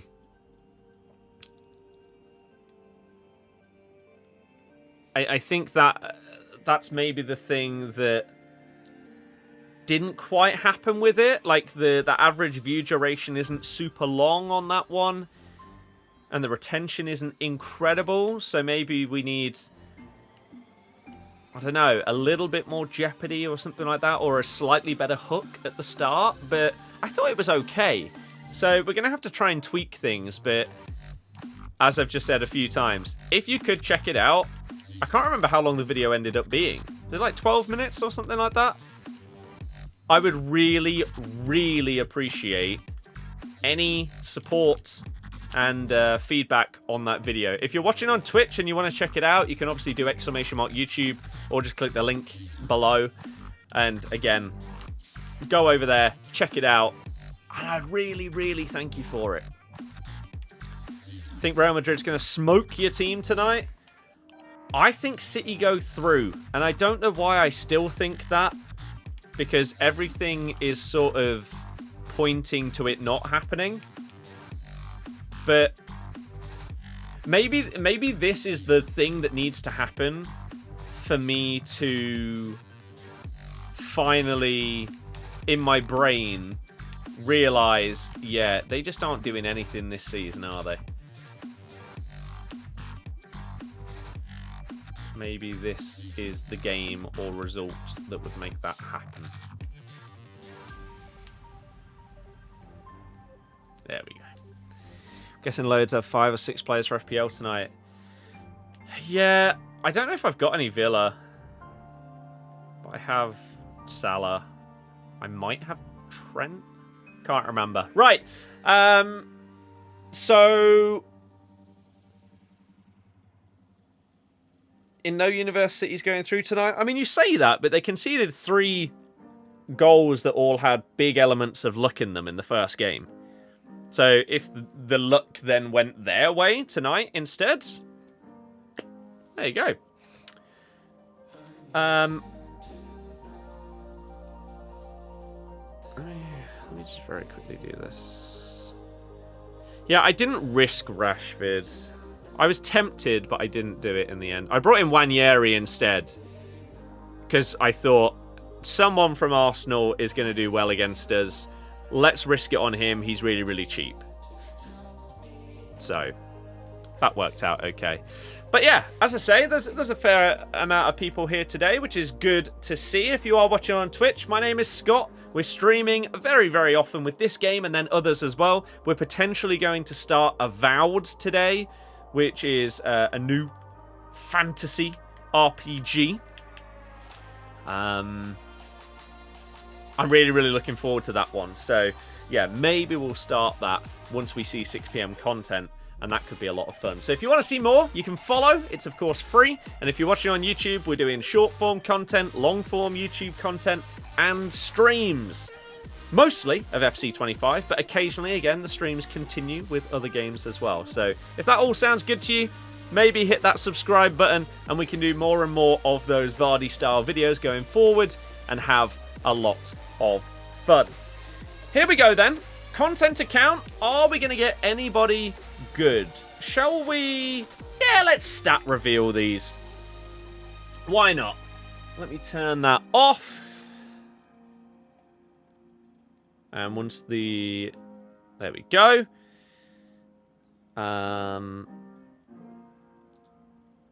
Cool. So, they should be on the screen. Player number 1 is...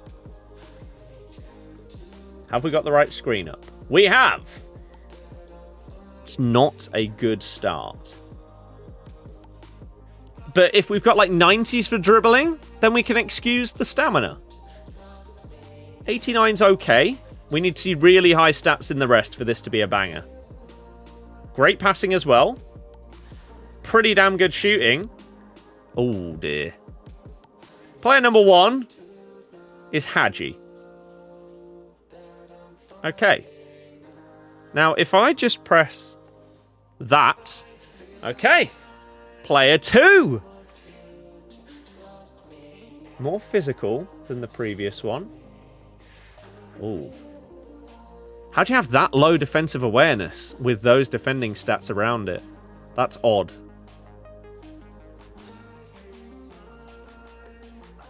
What the hell is this card?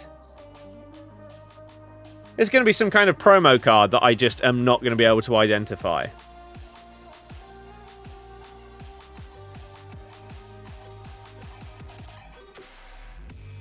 Another cam? Whoa, okay. Zidane has that low agility. Now, for most people, this wouldn't really be relevant. However, this is the content account. And on the content account, I didn't play the game on this account last year. So I didn't get the free 94 Zidane. My Zidane is 90 rated. So this is actually really good for me, because I can upgrade him.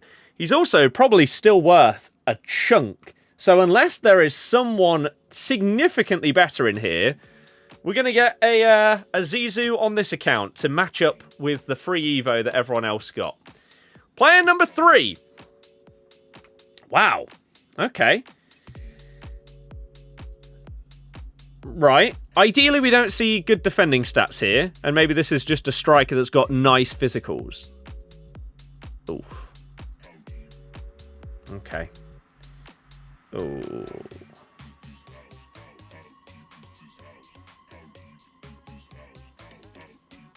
Base Fowdy. Good at the start of the year. At this point, not so much. And the final pick. No goalies today. Okay. Okay. Interesting. Like, that's too high to be a striker, surely. Zidane's around 400k. That's fine. 91 composure and reactions. What?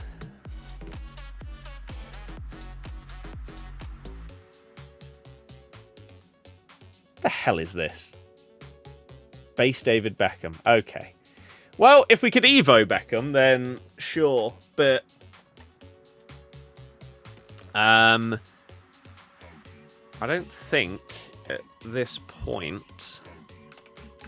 Like, he would have fit the previous icon upgrade. I don't think... Oh, he does fit Curl It In. Which would give him a 5-star weak foot. But that card then still doesn't really look as good as Zidane. 3-star, 5-star. I mean, let's just directly compare them. Zizou's obviously double 5. Has better pace. Has better shooting. Better passing. Better dribbling other than agility and balance. And the physicals are a bit similar. Yeah, okay. Well, we get a base Zizou on the content account. You can't be upset at that. It also means that I could potentially risk my 90 Zidane to put in videos and not really care about losing him. Or vice versa. But if we're doing more challenge videos and we need a higher rating player, then that is very, very handy to have, isn't it? So let's do this and then do French. Turn off loans. So how do these directly compare? Of course, double 5-star. Cam and centre mids. The pace is slightly better on this one, but the shooting is a chunk better on this one. The passing is way better on this one. They did slightly fix agility, but the rest of the dribbling is better on this one. The defending is much better on that one. I didn't even ever really realise that. And then the physical is slightly better on that one. Sure. Playstyles are better on the base one as well. Oh my god, I thought this one had technical. Maybe after the Evo he gained technical on this card. I don't know. But this one is definitely better. So he can go in there. And this team is looking rather tasty. I should have... you know what? I can't Evo the Zidane because I didn't play on the account last year. I wanted to Evo this Rio as well. He fit into that Icon Evo, right? That was max 88 rated. But when I went to my Evos... I don't know if I took a picture of it. I don't think I did. It was in here, right? It was in the cosmetics part. It said it had 17 hours left. Yet, when I chose my player, I couldn't. It said it had expired. And then the next day, when I went to Evos, it said that it had run out. So it was as if I had chosen a player in the Evo, but it... At the same time, it thought I had a player in the Evo, and therefore that's why it had expired, because I couldn't submit someone into it, because it wasn't there anymore. But at the same time, I didn't have anyone in it. So, I don't know what was going on there. But that's frustrating, because I did want to boost up that Rio a little bit. But oh well, what can you do? We could do some of these other ones on here as well. Neymar. Oh, I already have an Evo. Already have an Evo of Neymar. Star power. Future stars. Bilal. I mean, we could do this.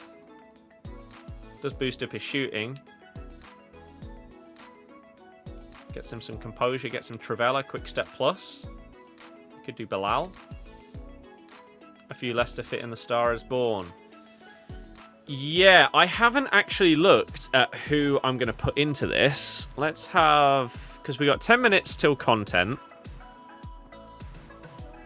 Oh, you can upgrade a Grassroots. Okay. A Star is Born.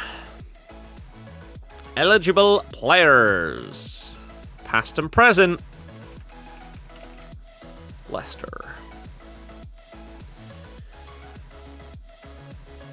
Buonanotte fits in this one as well. For Christ's sake. Would he come out of this better? It gives them 5-star skills. It doesn't improve their weak foot. Schlupp's extinct. I think I started a Schlupp Evo on the RTG. But did I upgrade him at all? Or is he still a 73? I don't know. Casey, have I already done Casey? Maybe. It's a shame that it only fits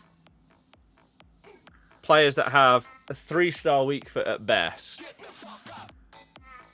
That is a bit infuriating.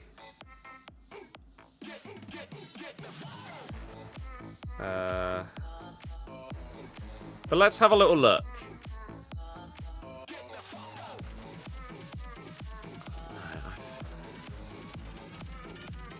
Star is born.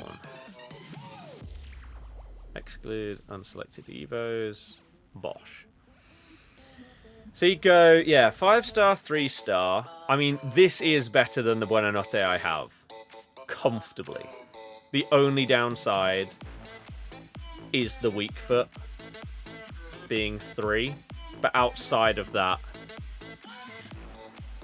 it is better. You fix the 99. Holy crap, look at that. Look at that. Double 5-star schlup.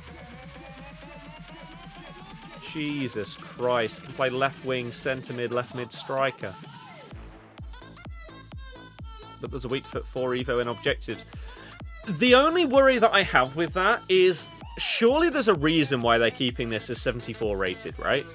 Is it because they're going to bring back some kind of silver lounge? Or is it so that you are going to be able to put this player into another Evo going forwards? I don't know. Like, are they in a month's time going to be able to let you change it from a 74 rated into like a 90 and give it a weak foot boost as well? That's kind of the one thing that is scaring me about maybe chaining a player like a Schlupp. Because, my God, look at that. We also have Eunice, who again... Same issue on all of these cards, right? The dribbling just becomes ridiculous. You get your 5-star skills, your technical plus your trickster. Like, this Evo fits my playstyle to an absolute T. It is perfect for me. Absolutely perfect for the way that I like playing the game.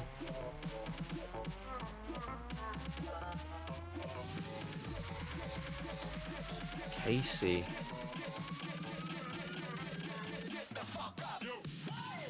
Casey's also an option here.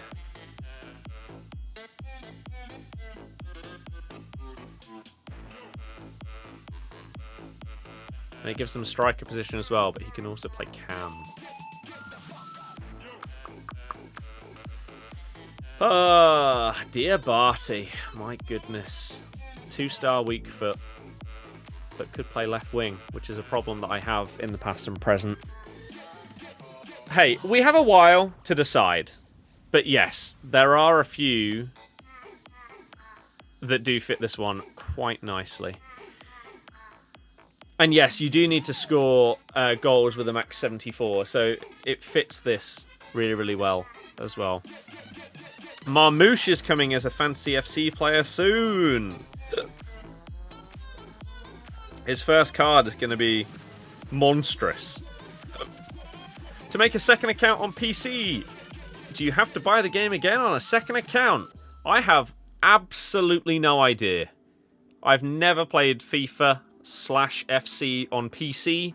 I unfortunately do not know how it works. I'm sure with the use of Google or any of these AI things out there nowadays, you'd be able to find out without having to buy it and test yourself. But I personally am not sure.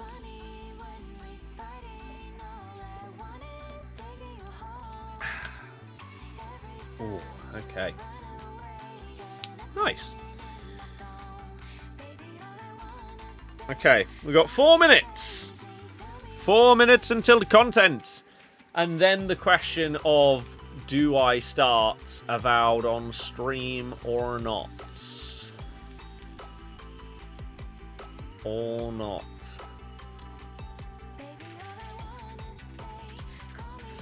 Because I'm definitely going to be playing it. I have no idea how long, like, the intro to the game would be. And whether I would get through that before the Champions League games start. I really want to play it, though. So, maybe we'll just do it. I'm going to change the title. Whoa!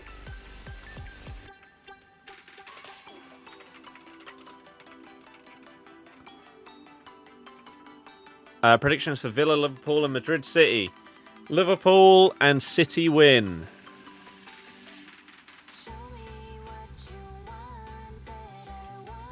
Liverpool and Man City. Wow, look at this on Twitch. There's actually a fair few people here. That's good to see. Normally Twitch is a bit barren and a bit dead. So I appreciate those of you that have tuned in today. But as I say, I really, really hope that you enjoy the stream. And if you're new, hey, if you like the vibe, then you can follow, and that would be fantastic.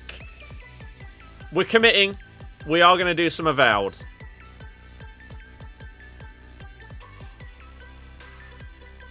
We are going to start Avowed once we've seen 6 PM content. So hopefully, we can get something nice at 6 o'clock. Maybe we'll quickly do the 83x14s, open up those, and then hop onto Avowed. So you will still get a bit of FC content and a bit of packs before we hop onto a different game. It's not as if that's going to happen at 6:01 after we look through the menu and then immediately move. So a minute and a half until we see exactly what we're getting today. Thank you again, every single one of you that has hit the thumbs up on YouTube today, and any of you that have subscribed. Please, if you do have a spare 10 minutes or so, if you can, please check out the Vardy video that we did. It's a style that I've experimented with a few times in the past, and I'm trying to nail what I'm missing in order to fully make it click and potentially do really, really well. Maybe the player that the video is around just needs to be the biggest and best, and therefore it would get the interest straight away. I don't know. We'll have to see with the Fantasy FC promo. Maybe we'll have to open up a couple of packs on the content account and hope for like a massive loan or something. I don't know. But yeah, if you do get 10 minutes or so spare and you like those kind of challenge videos based around a player, please check it out. I would really appreciate it, and any feedback on it would also be much appreciated, because I want to make more, but I need to know what I need to improve to make them better for as many people as possible. City today. Won't be here for long, working earlys now. Probably will miss the Madrid game. That is unfortunate. I'm doing very well, thank you. Very, very well. Fabrizio says Ademola Lookman will leave Atalanta this summer. Really? Wow. Oh, it was already planned last summer. Transfers happened this year. Bring him back, please. Concept of Vardy vid was class. Funky way of doing a review. Hell yes. I'm glad you think so. Right, let's back out and in and see what we've got for 6 PM content. As I say, the people that have watched the video seem to have enjoyed it. Like, the like ratio on the video is good, and the few comments that have happened have been positive. So, hopefully, that continues with the more people that see the video. So, as I said, it's like 10, 12 minutes, something like that. If you get the chance, then please have a look and potentially check it out. First things first, it's a Wednesday. Let's see the team of the week. And we'll start from bottom to top. From the reserves, we've got Stoiker. I thought it was pronounced Striker. That's funny, guys. Subscribe for more hilarious banter. Jiao Jiaoun. Okay, sure. Maybe do 3 games or so. One isn't really enough for a proper opinion. But it's not really about the opinion or review. It's more of just using the card and building a team around them. I don't know. Striker with 95 physical. My God. Okay. Alan! Not the ex-Everton Alan, though, unfortunately. Gianlu Sanchez. John Duran gets his first monster card with 78 composure at Al Nassr. Travella Plus. Georgios Masouros. Bernstein, 88 rated, 3-star weak foot in February. No, thank you. Mark Roca. Is he the one that... No, he was younger, I think. Unless he... Was the one that went to, like, Leeds? I don't know. Minte! Double 3-star is... Oh, God, and the reactions and composure are horrible! Leeds, yeah, from Bayern, right? Nabil Bentaleb, his first game back after suffering like a cardiac arrest last year, and he came on and scored. So that's a pretty cool story for him to get an inform.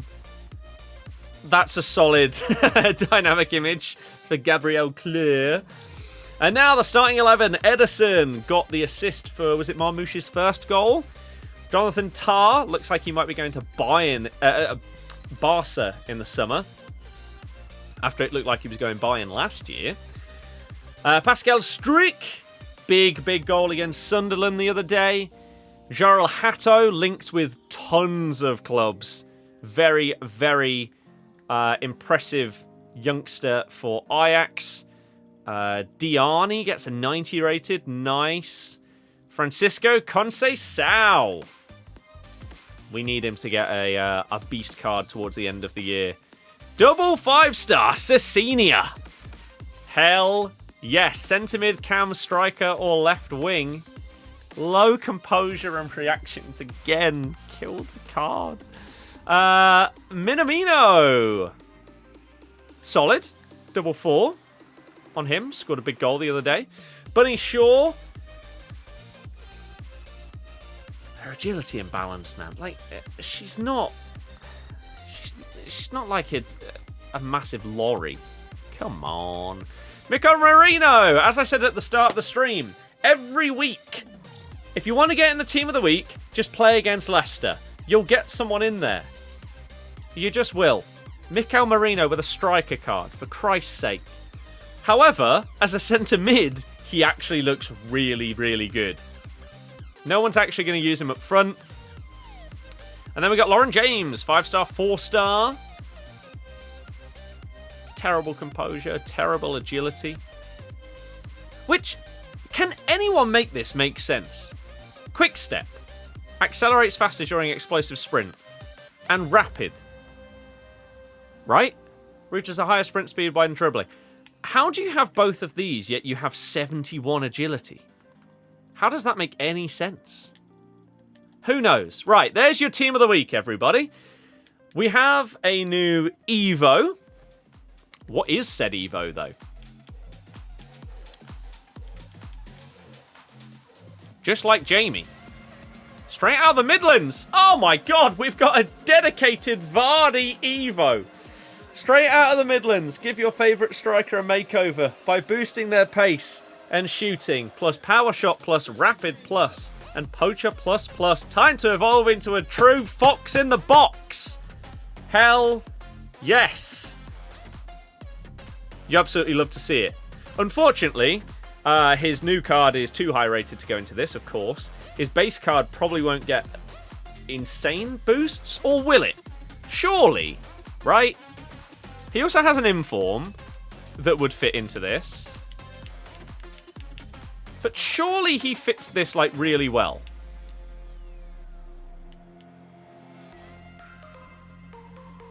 I mean...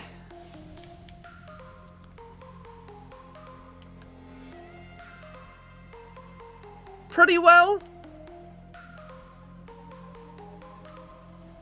But he would be 3-4.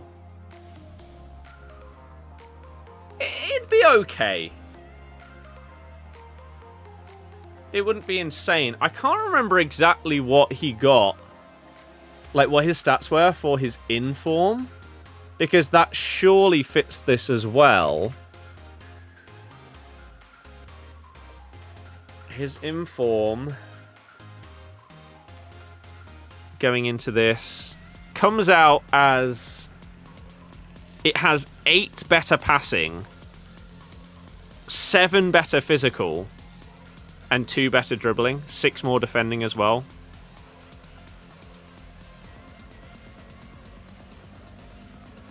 I mean, the Vardy that I already have on my Road to Glory, Evo, I think is better than this, even though this Evo is literally built and named after Vardy. So you can potentially instead put in someone like, I don't know, a Jota. Or you want someone that already has really good passing, because that doesn't get massive. Does it get boosted at all? No. So you want to build up the other things. You don't gain any skills or weak foot. So for 75k, I'm not actually sure. 50 stamina is crazy though. Vardy does need that on his base card, to be fair. And it's good to see them recognising. They put him in the promo and then they give him an Evo as well. Fair play, EA. But I don't know exactly who is going to be like benefiting from this kind of thing the most. Do we have someone that has like maybe a Havertz? Because he already has good passing to start off with. I don't know. Interesting Evo. I don't know whether that's going to be worth the 75k that it costs, though, to be honest with you. Let's look at SBCs. We have got, in terms of new stuff,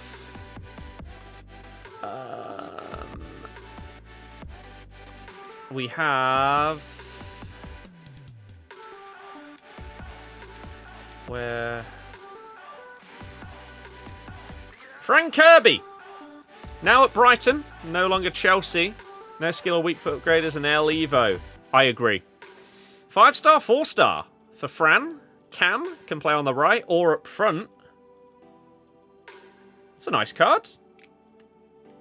Good playstyles. Good rolls. How cheap are you? An 84 and an 85 with an inform. Hey, that's the kind of card that on the content account definitely gets done, because she will be really, really useful for videos. It's nice. Oh, I also didn't see this Athenia yesterday. 4-star, 5-star. That's not bad. Again, another one that could potentially be done, because they're just not that expensive. And then we also got... Should have the rating for Evos as well. This is true. We also got something that I can't see. Am I blind? Or is it something re-releasing? It's this. 88 plus campaign mixed player pick. Thunderstruck, Ultimate Successions, Globetrotters, Winter Wildcard, or Numero Foot. 88 or higher. I don't know if this is just a re-release or if this is actually new. We'll do it on the content account just because I can. Just to see if we get anything monstrous out of this. Javi Rodriguez. And then an 85 rated squad around them.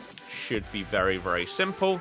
And then another 85 squad for this. I'm not expecting this to be good, but I guess you never, ever know, do you? So, let's see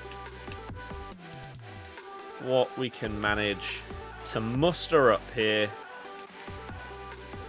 It's gone from an 87 to an 88. Okay, so it is a re-release, but with a change. That's fine. Okay, that's not high rated enough, so we'll take out one of the 83s. That's an 84, 83 for 85. Lovely! And then we'll do the other squad as well. Not bad, not bad. Let's have a look. 85 squad.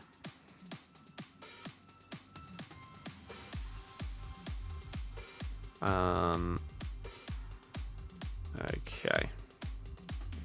Cool. 85, 85, 85. But yeah, 88 seems to now be the standard for Evos rather than 87 7, which it was before. I imagine 89 Evos are probably not that far away, which is exciting because a lot of you, like me, will have done a fair amount of Evos recently where your players have gone up to an 89, so they currently do not fit into any new ones. It will be good to see them getting their next bump up soon. Let's quickly do that. Right, we probably only need like 83 rateds here in these last couple of spots. Come on. God, we've got so many 84s apparently. Right, 383s is probably good, right? Yeah. Can we even go for a 4th? For an 86? Yes. A 5th? Surely we've not gone that much over.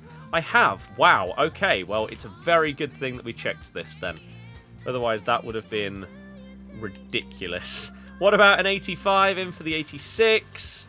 Last check. And then it is submit time. No. Okay. Fair enough. Let's do this then. And let's see if we can get anything good from this new campaign mix player pick. 1 of 3. We're not going to stat reveal this one. We're just going to go straight in. Player number 1. Nope. Not good. She is not worth much at all. Player number 3. I don't think he's worth anything. He's a card that is potentially... Yeah, he's 26k. The kind of one that can randomly be used in videos. She's 24k. And the final one, Kobbie Mainoo, who I also don't believe costs much at all. No, he's actually the cheapest out of all of them.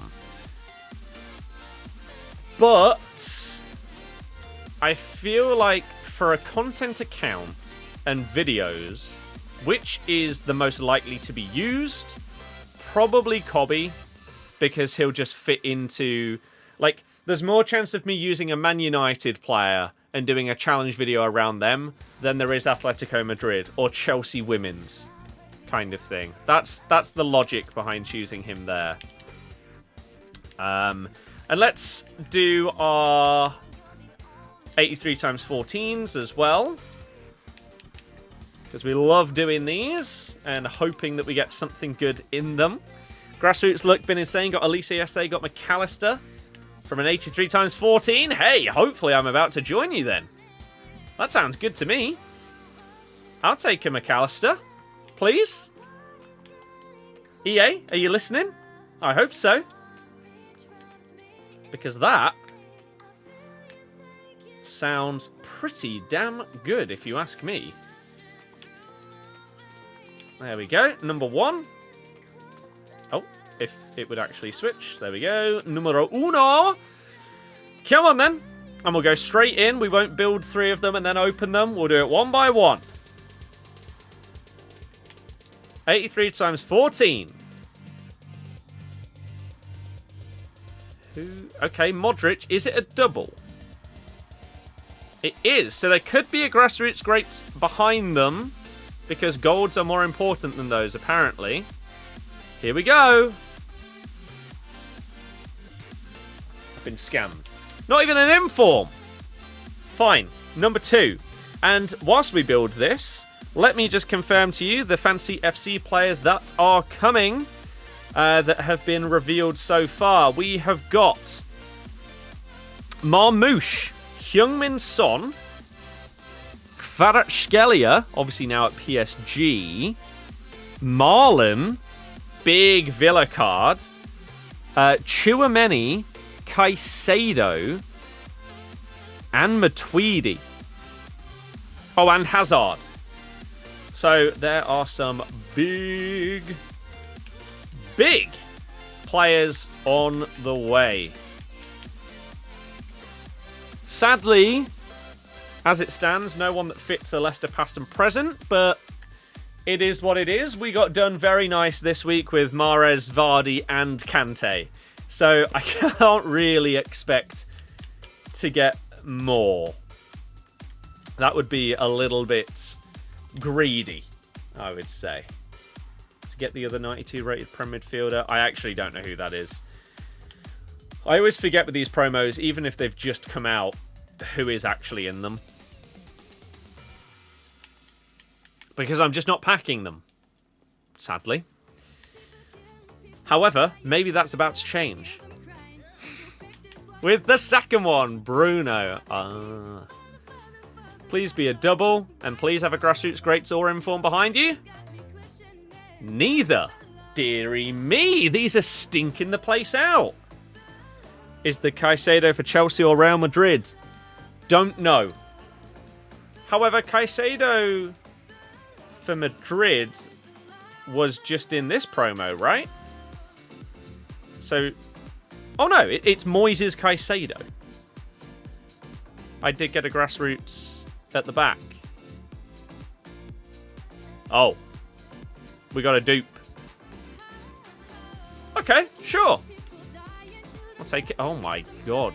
Jesus, what are the menus doing? Okay. I mean, sure. It can't be anyone incredible, because otherwise it wouldn't be a dupe. Sadly, I have not packed any big Grassroots Greats players. So, who did we get?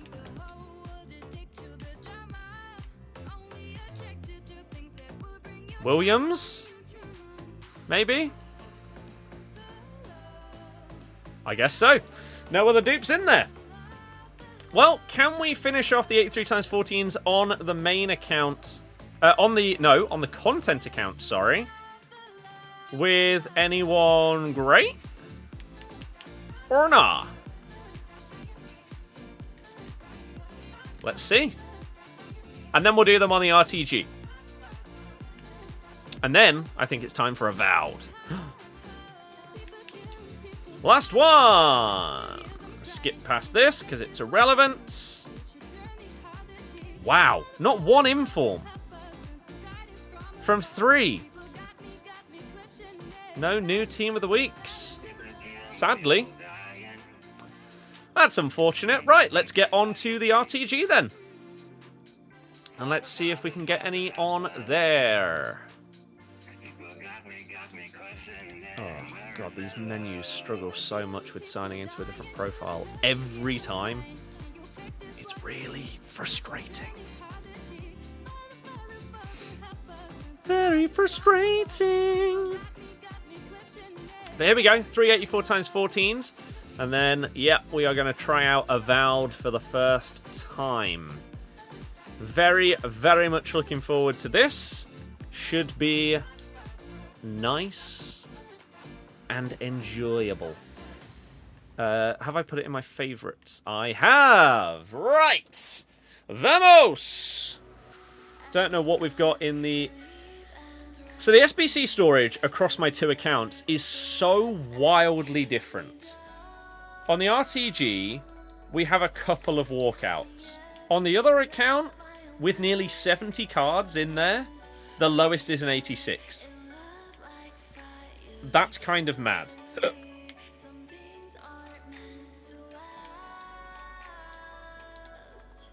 It's actually a bit ridiculous, to be honest with you. I don't know how we're in that kind of scenario. Right, Georgeline. Cool. I think on this one, because we have the lower rated stuff in the dupe storage, we can just build all three of these. Let's actually quickly get the inform in here first. So yeah, we're going to open up these two packs, and then we're going to try out the new game that released yesterday on Xbox, which is basically a fantasy RPG.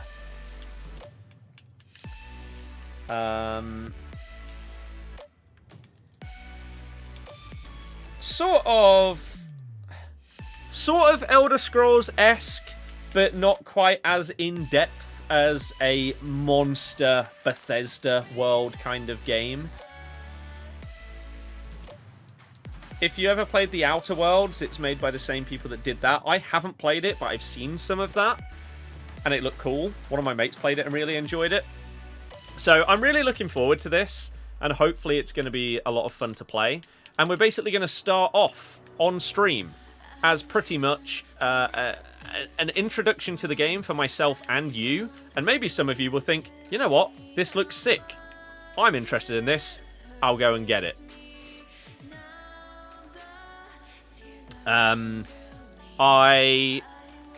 It's on Game Pass, as I say. So anyone that's on Xbox or PC with Game Pass, you can obviously play it for free.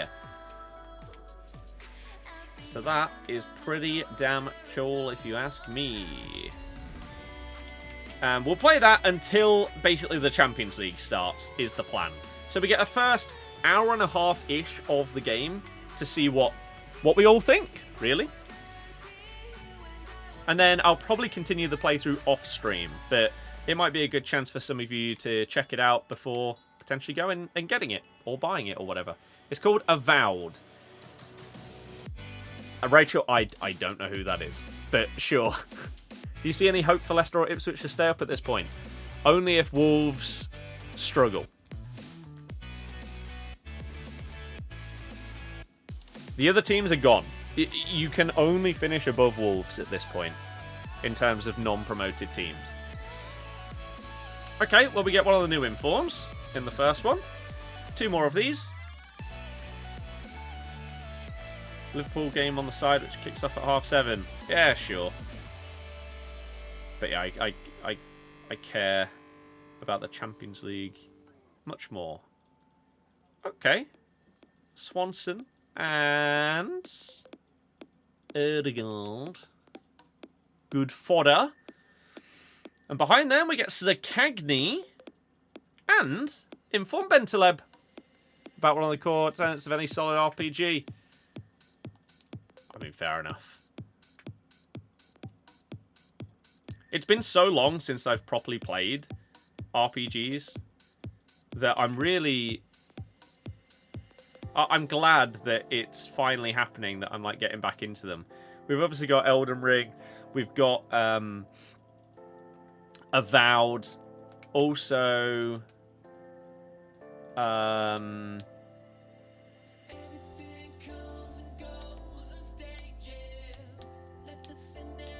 Indiana Jones.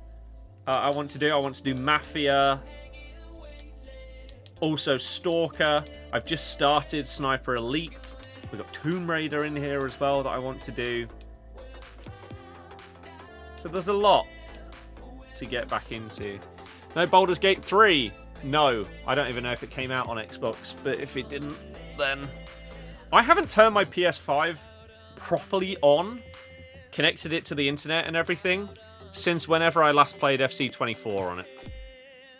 So probably like June or July. It's out on Xbox now.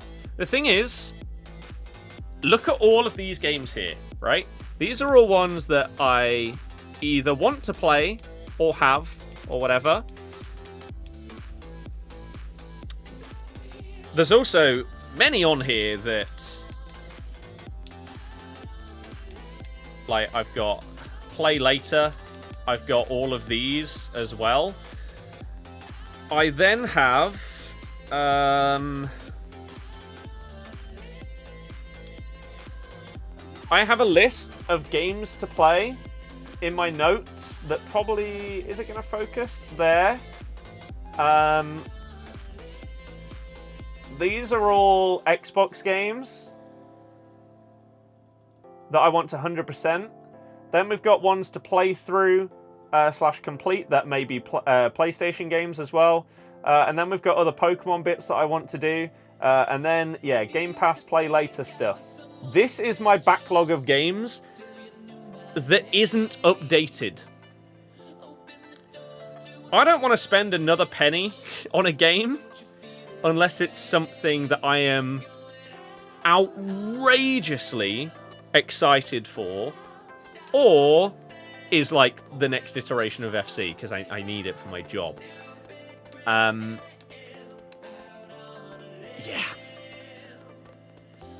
There's so many. So many.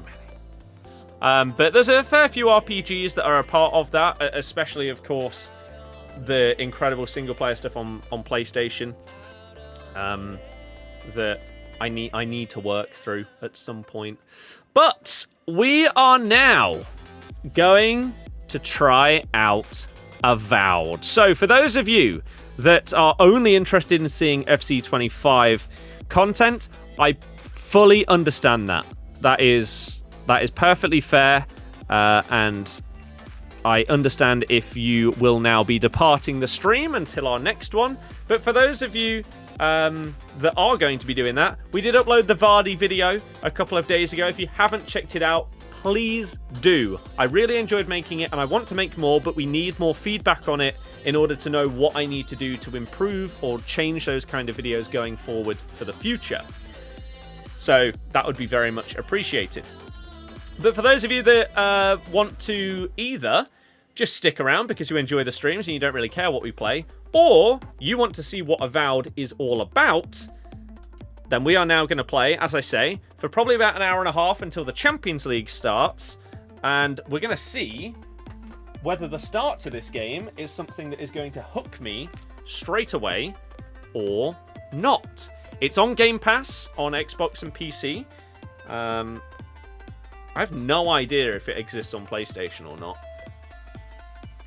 But we're going to try it out and see what my first impressions are. I mean, my very, very first impression is that it took a while to load.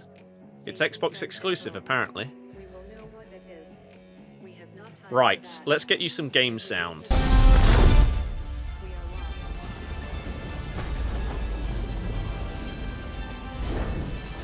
You guys can tell me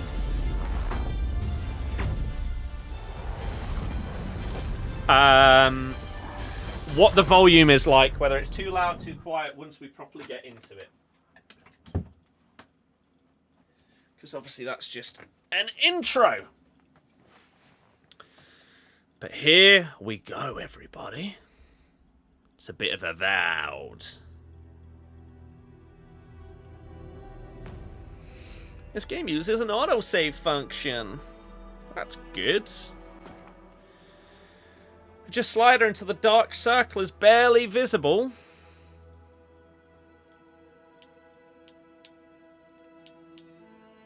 That's interesting.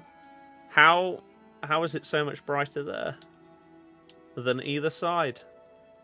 Interesting. We'll go for about that, because I feel like basically everybody plays with slightly higher brightness and stuff. Oh god. Conversation subtitles, yes, yes, sure. We'll play in first person.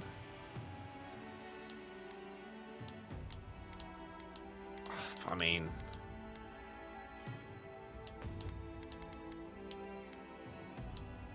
we'll just get going,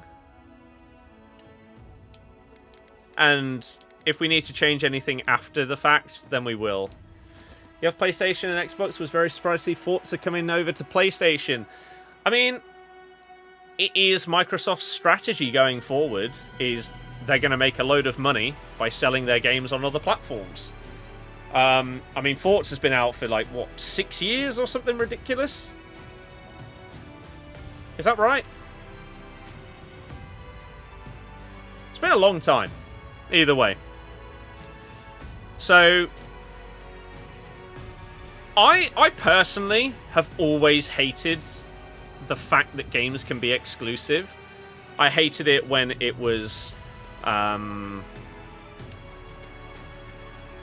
DLC as well. Like for COD, you got stuff so far in advance or whatever. But you just want to be able to play games with people wherever they are. Cross-play and cross-platform and stuff like that is amazing.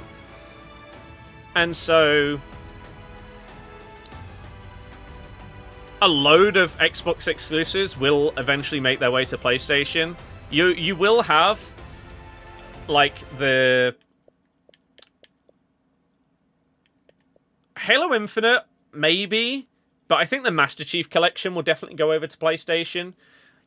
There's a Gears remastered trilogy that's supposed to be on the way. I think that will go onto PlayStation. But when you get like the new Halo, the new Forza Horizon, the new Gears, E-Day, I think it's called. I would be shocked if there's a world where they launch on PlayStation straight away. I think you'll move to the point of having timed exclusives at first. Gears is definitely going. Fable probably as well. Right, let's go, shall we? Settings, field of view. We want that as high as possible normally. Okay.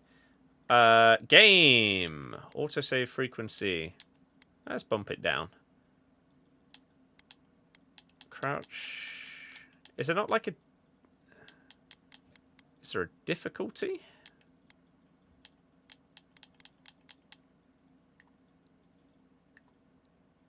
I don't know. Unless I'm blind. I don't see one. Okay, let's just apply. Your changes that have not been applied. How? Don't know. You don't like exclusives, but have both to play the likes of Gears and Halo on Xbox Days Gone, Last of Us, PS, among other games on both. I'm exactly the same. It's why I have a PS5. And will be using it basically to play through the backlog of PlayStation single-player games now. Like Astrobot and then the likes of Last of Us, God of War, etc. Going forward, I would love it if everything is just available to play anywhere. That would be really, really good. But we'll see. Eora. Right. A world let me know mortals about live, volume. Die and are reborn through the turning of the wheel. Ghost of Tsushima I'd like to play at some point. Watched over by the gods. But we've got Elden Ring on the go right now. Our This, gods, I've got so many single-player games that I need to play. More than others. Your home, the Adiran Empire, is treasured by Wodica, Our Lady of Law and Vengeance, the burned queen. But our goddess has lately turned her eyes from us, and our empire has suffered revolts, famines, challenges to rightful rule. We lack a common purpose, but we could find it in the living lands. Ben, a rich in a bit. and lawless island settled by fugitives, wanderers, exiles, and us. Yet the more we free this place from danger, the more the land fights back. And now, as our colonists crowd into Paradise, the last safe city, the locals find themselves crowded out. Many years ago, you were born to a family in our Adiran Empire, and in a rare turn of the wheel, you came into this world a godlike, touched by a patron god in the womb. To some, a blessing. To many, an abomination. Oh. You grew up an outsider, but I saw potential in you. Cheers, potential boss. And an opportunity. And within my court, you found purpose. Now I call upon your vow to our empire and name you my envoy. Venture forth in the name of your homeland and secure our future. Sure. Barely any Xbox exclusives you'd be interested in playing. Yeah, I just went through all of my like games list. My backlog is outrageous. It really, really is.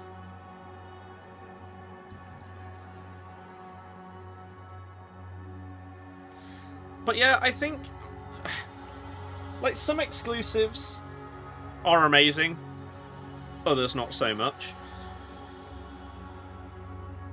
I feel like over the years, it has pretty much been...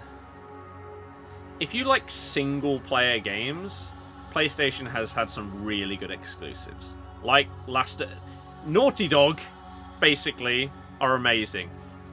Uncharted and then Last of Us. Of course, their stuff before that was also phenomenal, but very different. Things like God of War, the first Spider-Man, etc. Whereas Gears and Halo are very, very different to those kind of games. You've always had like Forza and Gran Turismo going up against each other, but I think Forza Horizon is clear, comfortably. Forza Motorsport and Gran Turismo, very, very comparable, obviously. I think the FH5 is honestly up there with one of the best and most favourite games that I've played in the last few years. So good. Now the new Indiana Jones comes out at some point on PlayStation 2. Yeah. God of War, Horizon Zero Dawn. Yeah, Horizon doesn't interest me that much. Right, let's just choose this and let's move on.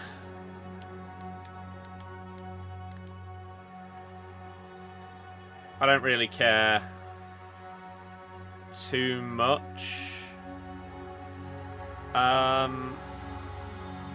about this. Display godlike facial features in game.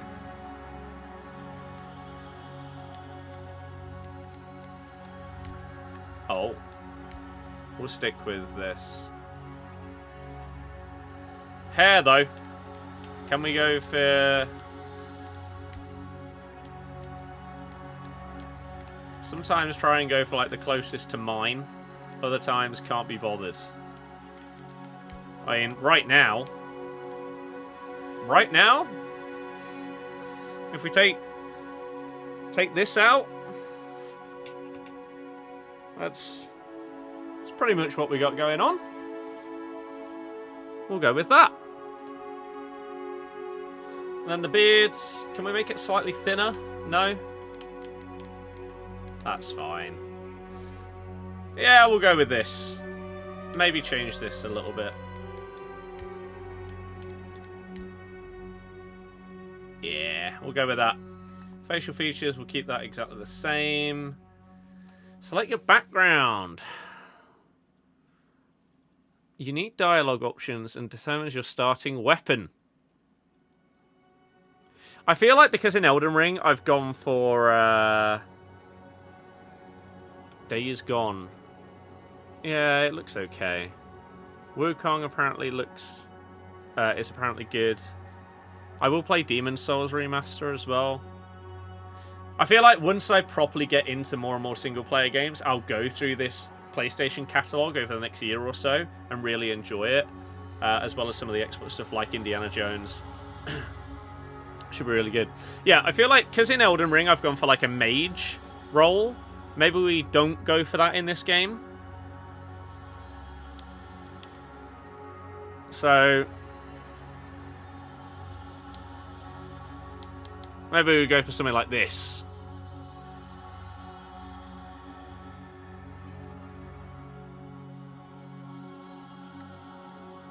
Yeah. Let's go for War Hero.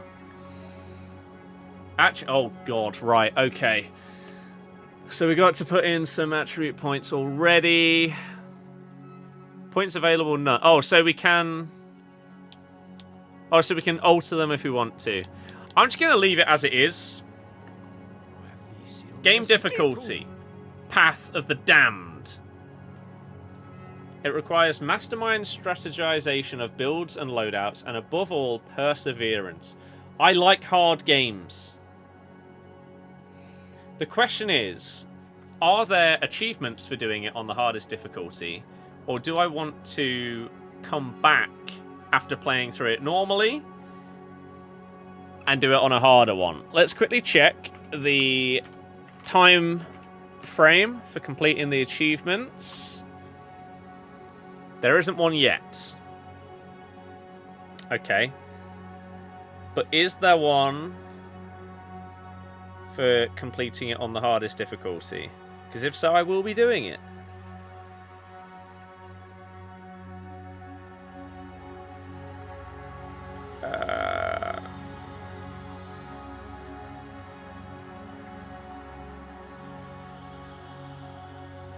Complete Avowed on the difficulty Path of the Damned.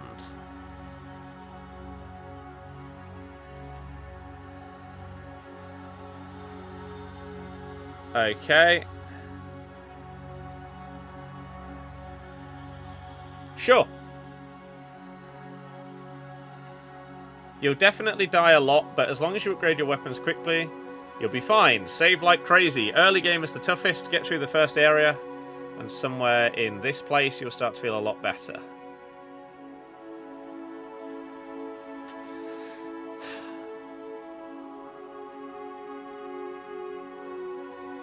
"22 hours in, and it's not too bad."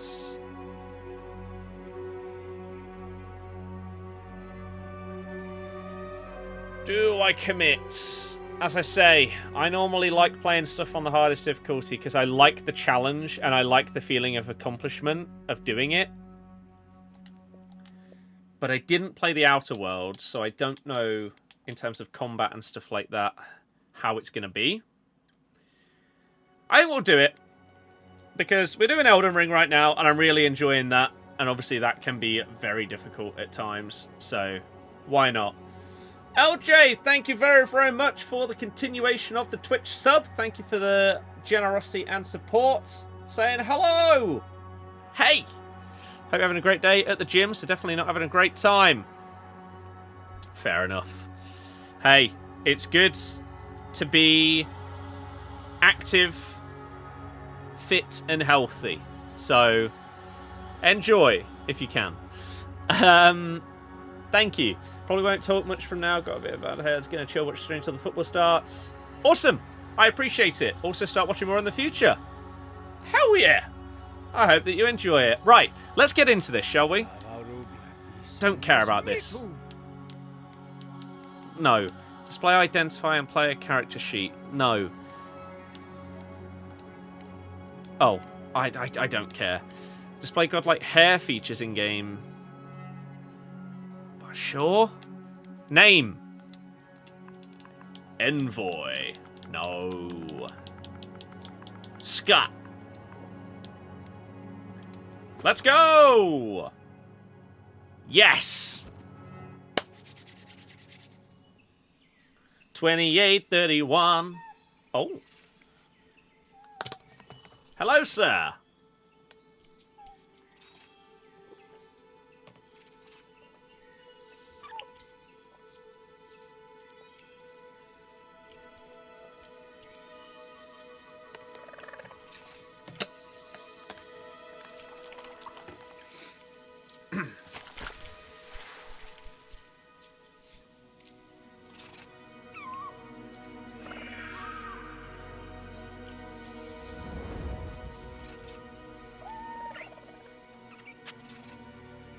This thing gonna get absolutely destroyed.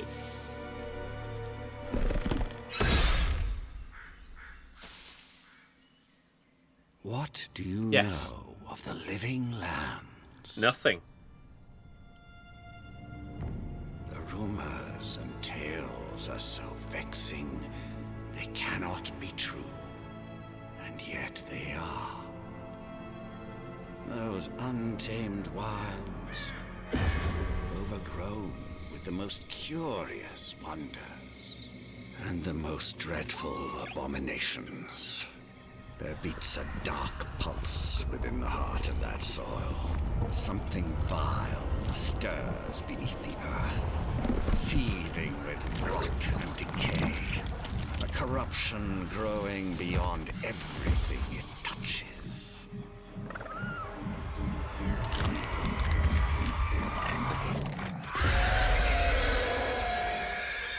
Its foul tendrils reach towards us, to lash out at the Empire itself.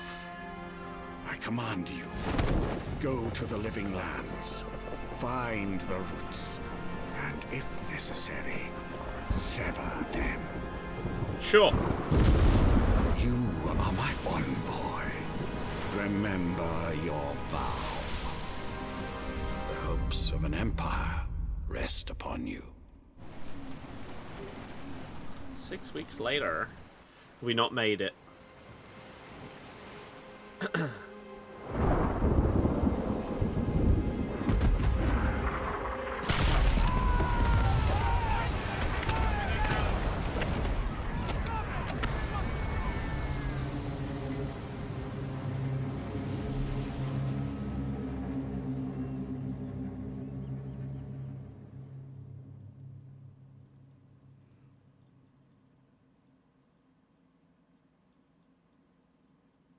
Okay.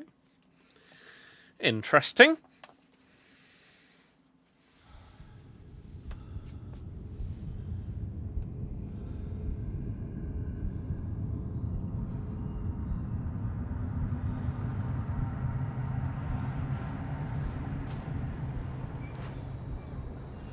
Ship's been battered.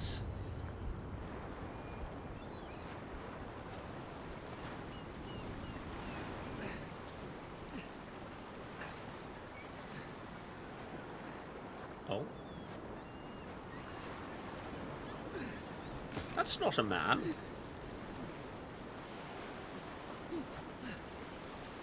Hello.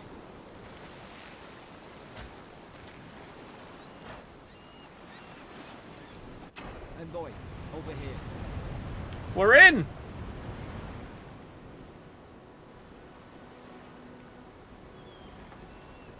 Okay. Now, my mate said he had an issue with like his right stick acceleration.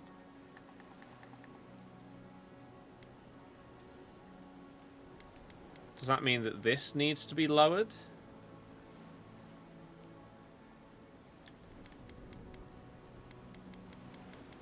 Don't know. We'll figure it out, I'm sure. Hello. You're alive. Thank the gods I pulled you out the wreck when I did. I wasn't about to let the Emperor's envoy die on my watch. What?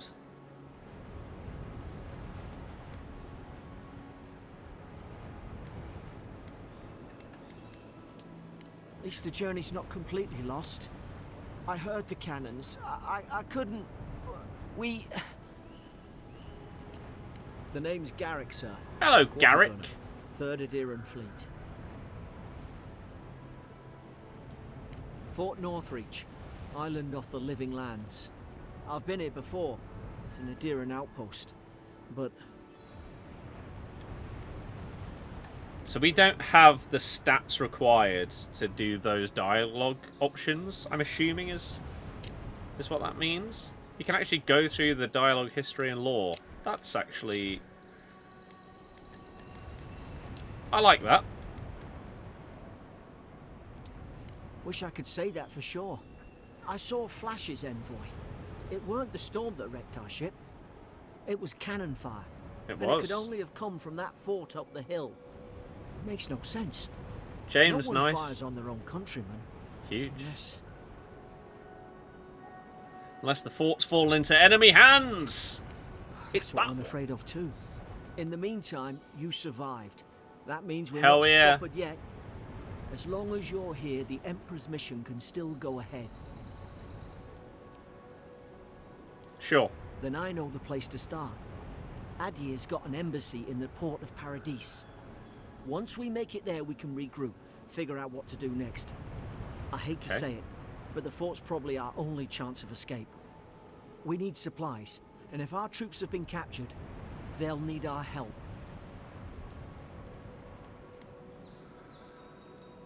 Those boards up there look old. A good hit and we can be on our way. Okay. Take that spear. It's no good to any of our crew anymore. I will. Took up a weapon. Do this. You have 2 weapon loadouts that can be swapped by pressing Y. Press L2 or RT to equip the selected weapon in the main hand or offhand. Armor and clothing can be equipped by pressing that. And hidden, where should I take that?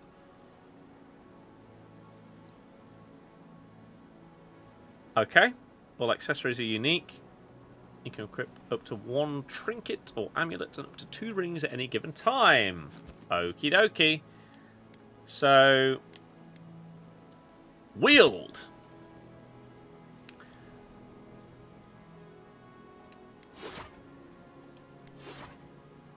Okay, sure. Character screen shows your stats. You can view attributes and related bonuses. Increase these by leveling up. Of course. They'll cap out after a certain point. Interesting. Also reset them in exchange for currency. Sure. Background, blah, blah, blah, blah, blah. Sure. Okay. Bit like Elden Ring and stuff like that. There's a lot to read. Abilities. Focus. The fighter ability tree focuses on overwhelming combat force. Contains abilities tailored towards dealing high damages with axes, maces to. Okay.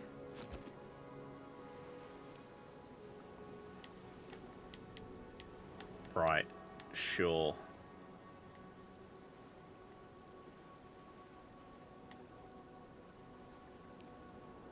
Okay. Fine. I'm not covering up too much information here. That's good. Ranger focuses on agility and finesse. But I guess the fighter one makes the most sense because of what we chose as our class at the start. Wizard. Again, I really, really like mage setups in games. Lots of magic and spells and stuff like that. But because I've so heavily focused on it in Elden Ring, I wanted to do something different. If I like this game enough to do a second playthrough with a completely different type of character, I'll go down that route. The wizard route. But we might not have that much use for this because we're going for like a big brute instead. And then godlike. Contains abilities innate to you as a godlike. Okay, different depending on the choices you make. Interesting. Lovely. Journal. Quest tab. Displays every quest you've acquired. Will be of a higher challenge based on your currently equipped gear. Okay. Documents. Sure. Okay. So we could go through those, but nah, we'll just YOLO it. And then the map.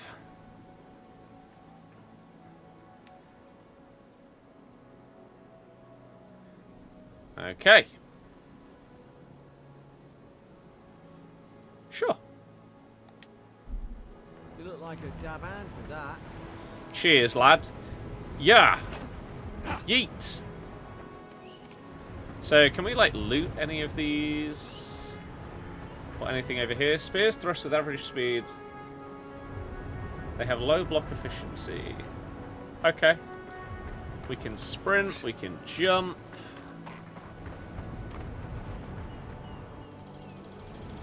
Bosh. See, this is my thing with a lot of games like this as well. I love to explore. So if there's stuff that's about health potion and stuff. I suppose they were using that. Emmeline. Oh dear. Then I try and find what I can. Like, for example, is it worth me backtracking immediately to find something? Yes. We'll take that. Can we do anything in regards to the ship? Can we go this way? Or will I just drown? My health is low. Drink a health potion. Via the action, radial, or from quick slots. So up on the D-pads, or we've got these things. Palmstone. Okay. Sure. Just get with the basics of things. Silver Fenning. The action radial pauses time and allows you to cast abilities, ingest something and something else. Okay. So anytime we hold this down, it pauses things. Weapon equips to attack and break a breakable object. Pow!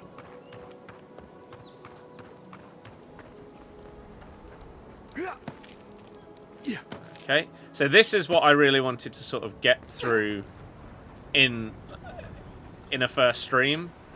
Get through the basics, introduction, stuff like that, and start to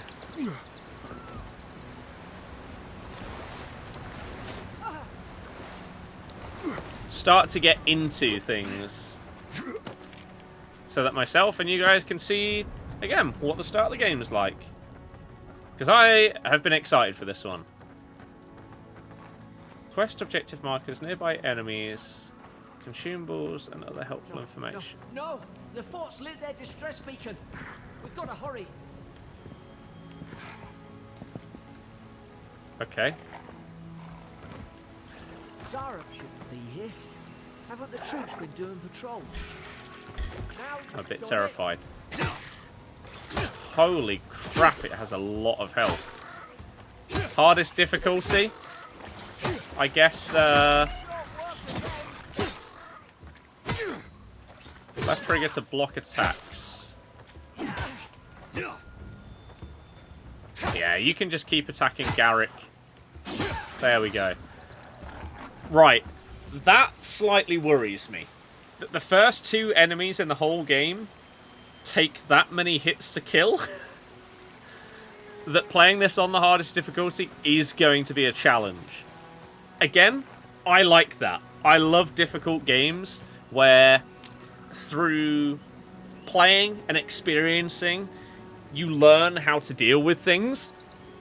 And maybe it takes you multiple tries to get through an area. That's fine. As long as it's not, like, stupid to the point of it feeling unfair or completely luck-based, that's when it's dumb. But I like a challenge, so we'll see how it goes. Come on, the fort's up ahead. So I have no idea if we're going to be able to, like, go back to some of these areas or not. There is a tripwire. Yeah. Whoop! Does this mean anything? No, apparently not.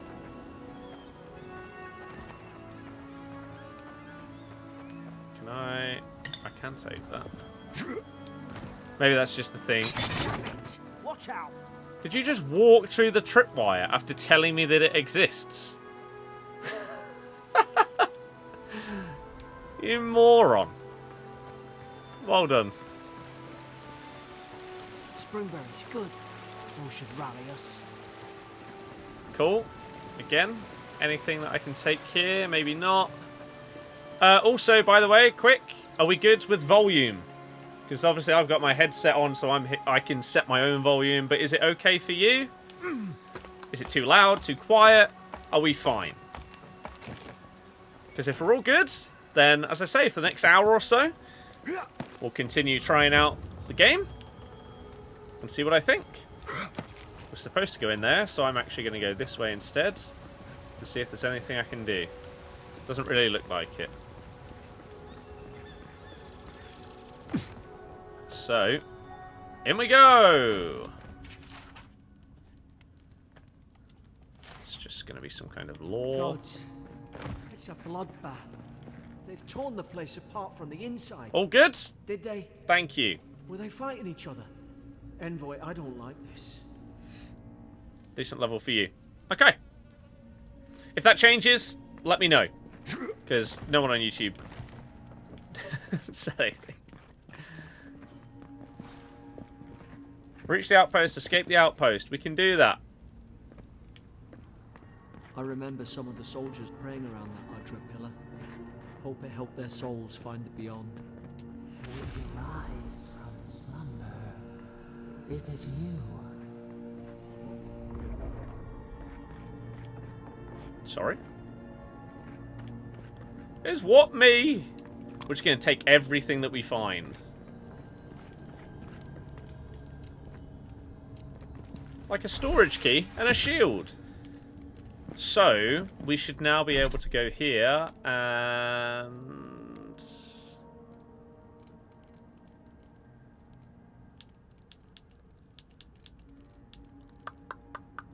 here.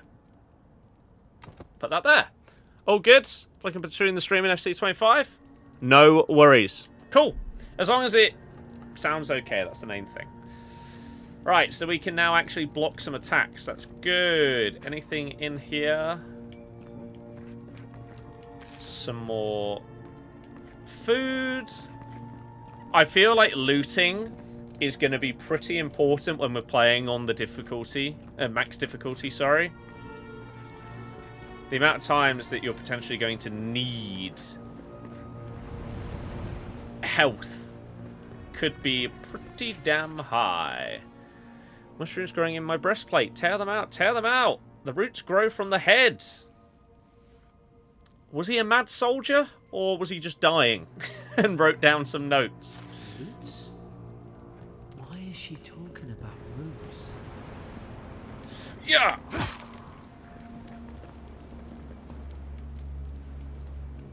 Who knows? God. Is this what they were like? Okay. It's put its Should you do an guard icon up. pack? Hit it with everything you've Yeah, got. why not? Holy crap, the health. Oh my god, look how much damage that just did to me.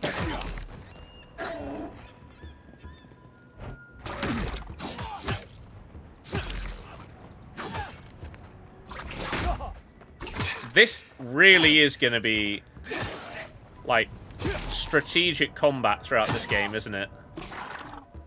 Fall back and heal yourself.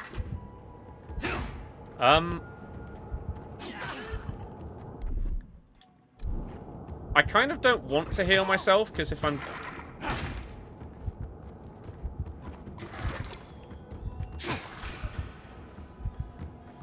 Like, does this negate all damage? Bosh! Okay. Oh my god, right. So, let's calm down a second. Consumables. We've got spring berries, stew. Oh, and it shows you in the bottom left how much of your health and stuff will actually go up. That's nice.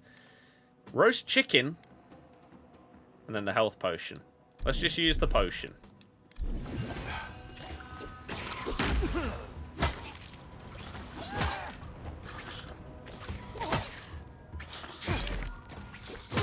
Was that like a crit? Garrick's dead.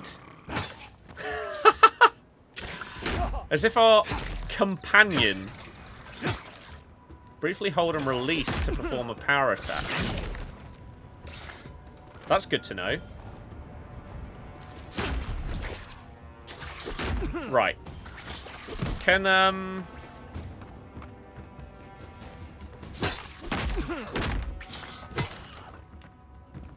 my mate said that... Okay. My mate said that he regretted putting it on a high difficulty. This is going to be hard. Activates when you become incapacitated. Restores a portion of your health. If you become incapacitated again, you'll die. Okay.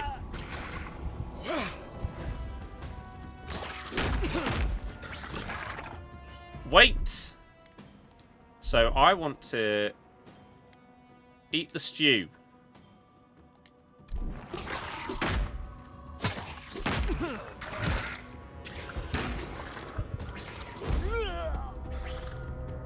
I won't slow you down again.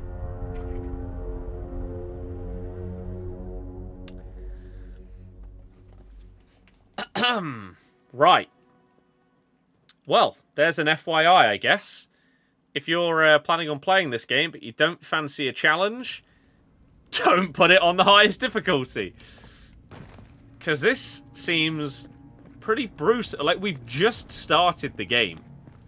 Question is, if I die... Right. it takes you back to your save point. It doesn't, like, I remember some of the soldiers praying around that Adra pillar. respawn you help at an their souls area find or beyond. something like that. Not like an Elden Ring. Slumber. Is it you? So we can re-pick up these things. Good to know.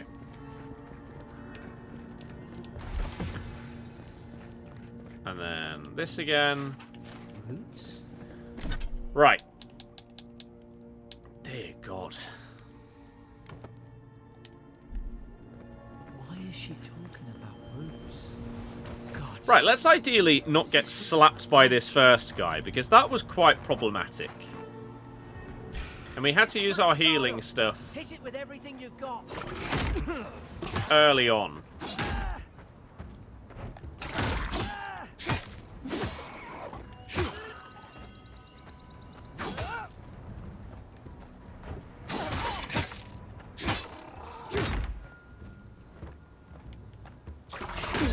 Okay, so seems like you get those, like, arrows appearing as it's about to attack.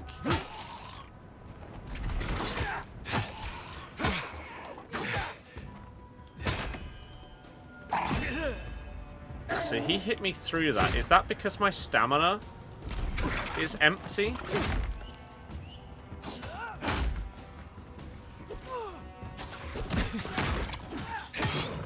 Right. Okay, and now we've just been killed by the thing behind me. Oh my good God. Garrick, where are you, lads?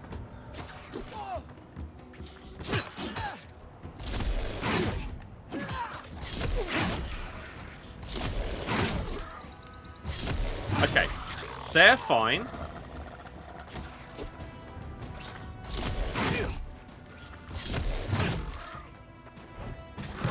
Oh, okay.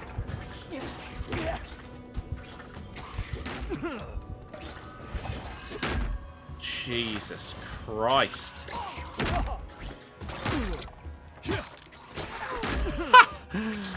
This is actually going to be...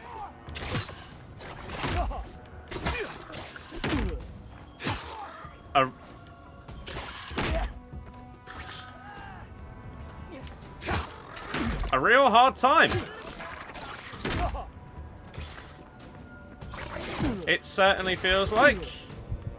Dear God.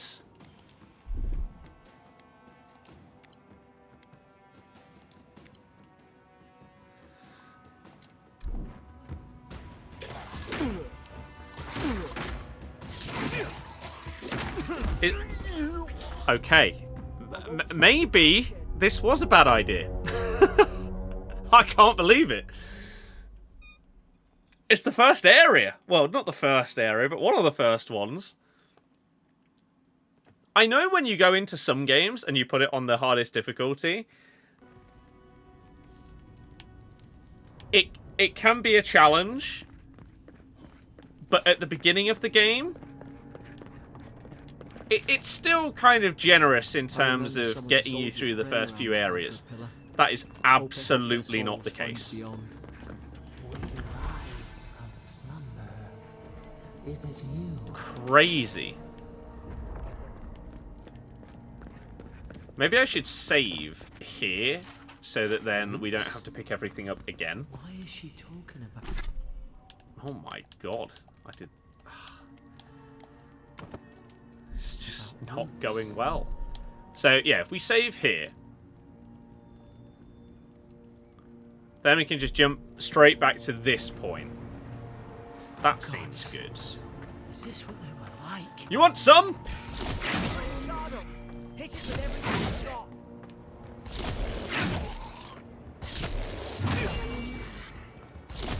Maybe the, like, powered attack goes through the guard?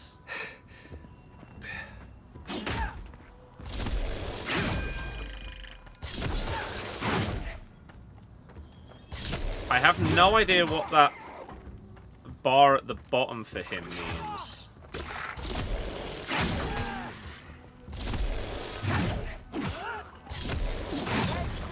Right. Okay. Now we get these guys spawning.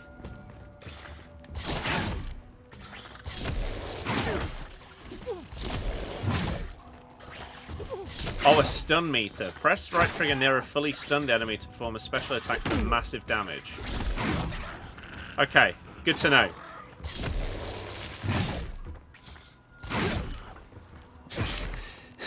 Briefly hold... Yeah, we've already done that multiple times.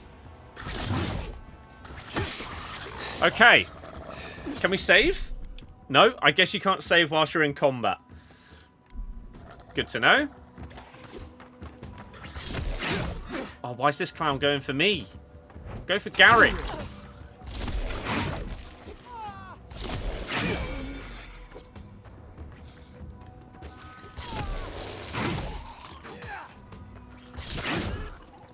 I think maybe I needed to just be a bit braver in my attacking. Oh, Garrick's dead.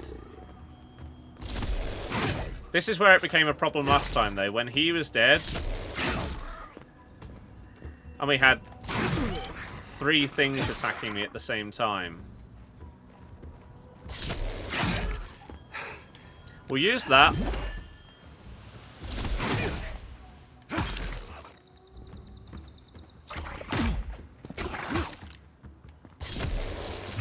Power through it. Okay.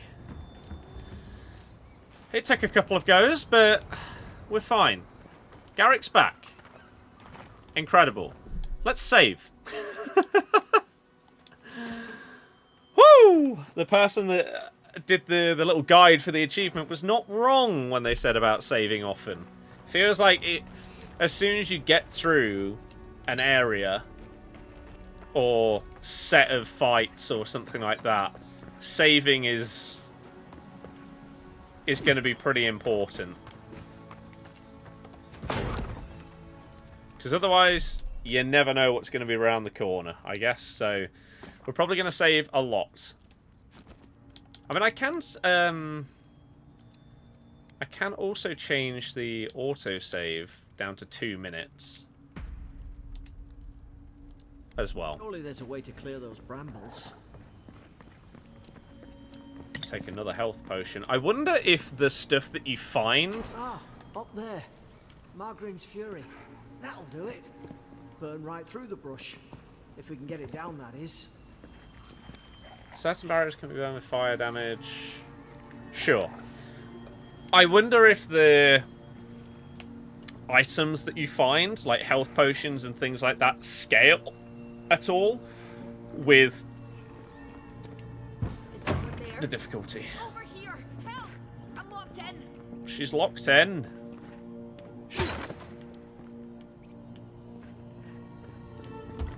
Oh, it's barred. There's lots of magical sounds. About time. Oh God! Stay back. I'm not catching whatever's on your head. Easy. He's a godlike. You mean a god gave you that face? Yeah. Touched your soul and everything? That's right. Never seen one of your kind before. I always heard folks say you were blessed. Looks more like a curse to me. Shut up. Will you shut up or should I make you? Hell yeah! That's the Imperial Envoy you're talking to. Show some respect. The Imperial? Shite, I should have known you were Adherents too. Funny you survived while all your friends here went belly up. Do we have a problem? Or... let's go with this one. Adir's had their boot on Paradise since their first soldiers came. 'Cause the place is pure chaos. Did you not think we liked it that way? I have to smuggle just to get anything past your damn checkpoints. I'm trying. Your friend's the one picking a fight with me. Paradisans will knife you in the back over a dirty look. At least we don't go mad and slaughter each other.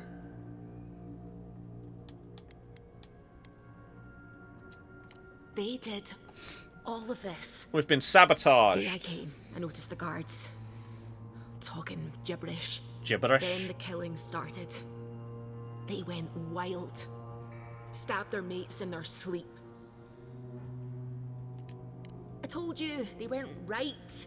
When the storm came, they fired the cannons. Their faces changed. That soldier in here tried to strangle me. I had to defend myself. Face has changed, but that man's face looks normal. He still did it. I've got a bad feeling about this. It doesn't make sense. What if she murdered that soldier and she's just trying to cover it up? Good question. She said it was self-defense. Ooh. Let's believe her. At least one of you is listening. Look, we don't have to like each other, but we can all get out alive. I left my boat at the edge of the island. It should still be there.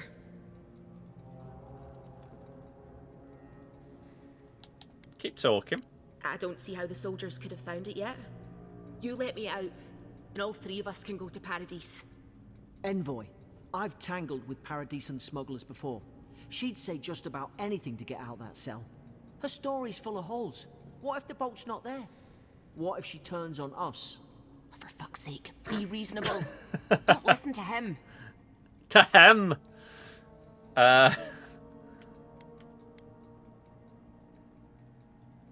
Oh. I don't know, because I've not played an Obsidian game before. I don't know exactly how much your choices like make a difference in terms of this. Like, these options are very different in some of these. But does it just change the dialogue, but the same things happen, especially at like such a big plot point at the start of the game? I don't know. Oh, God, that's the sanest thing I've heard all day. Oh, okay. So maybe that one didn't matter. It's in the warden's room. They blocked it off when things went south. You can find a way in, though. You seem smart. If we live to regret this... The search for the key. So we can like climb up here. Maybe.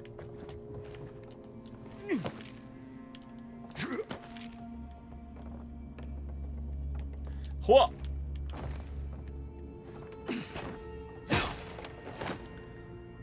Health potion. Sounds good to me. Spoiled cucumber. Plus 100% void poisoning. Void poisoning? That's not what it says. Why would I want that? I'm going to leave that. Essence potion, though. I mean, we could break that and go down and in. Maybe that's what we have to do. Common bow.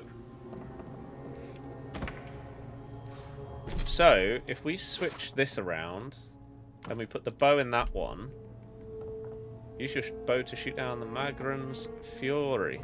Optional. Search for the key to find the cell. There's an idea. We could shoot the Fury down. How's your aim? Oh, I see. Nice work. Nice. Okay, so that's done. However, and we can switch between that. That's really good. Bosh!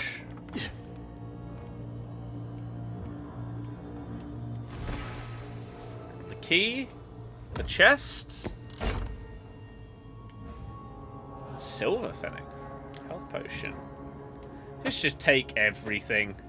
It's the start of the game. It feels like basically everything in these kind of games is needed at the beginning until you can sort of alter your build and your loadout and stuff like that. Just picking up everything is the standard thing to do, isn't it? Right. But we can't get in there. Unlock with that one. So I could either unlock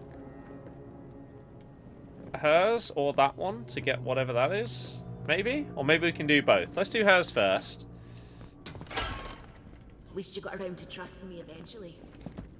Oh, I can do this one as well. Deerskin gloves. Okay. So have we found an upgrade to our armor? Or not?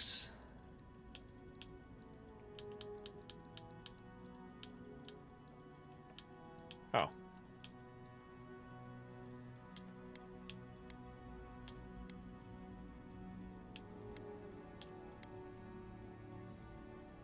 I like that it immediately compares your stats of your stuff. That's good. Oh my goodness. That's quite a look change. So we get 1% critical hit chance. So we did hit a crit before. Upgrade armor at party camp. Whatever and wherever that is. Let's get to the boat. Can we go this? Oh.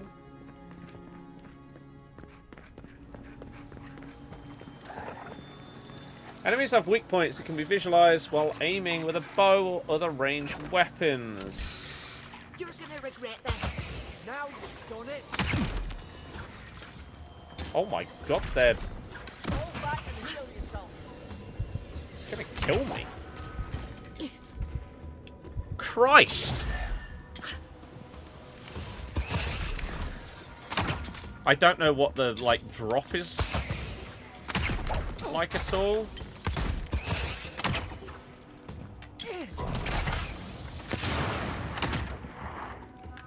No idea. That one's dead. That one's slightly moved out the way. It's got a lot of health still. I don't know how many arrows I have. No clue. Can I find that out?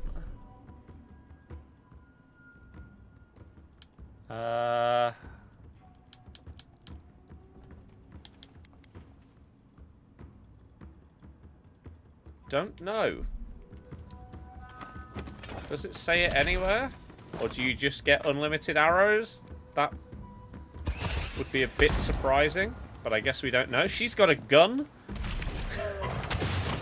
Why am I using a bow and arrow when she can just shoot them? Okay.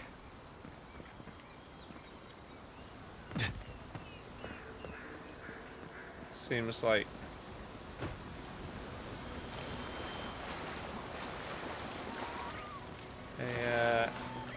an interesting difference in weapons. I'm guessing we're climbing up here. No? Where are we going?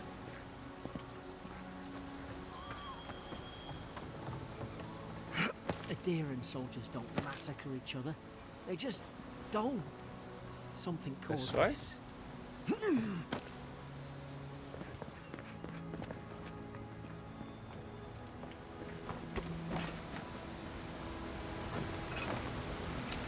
To think they turned on each other like dogs. Like dogs. I can't fathom it. They were bastards when they came here. All it took was time. But adherents, we respect each other. We're raised to What? follow the rules. What's the matter?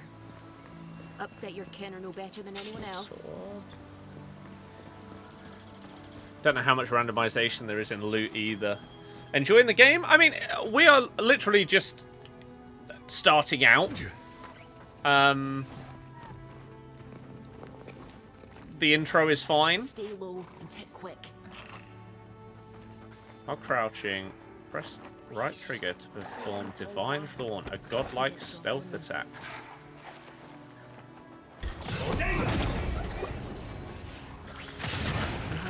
Right.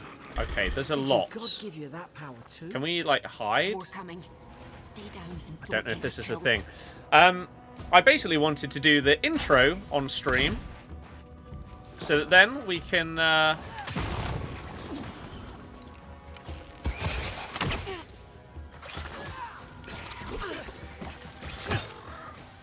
of course continue playing. Whether I would continue on stream or off stream, I don't know. I have Elden Ring that is... Ah, crap. That is obviously an on-stream thing that we're currently playing. So, because it will sort of be similar in like a... What by?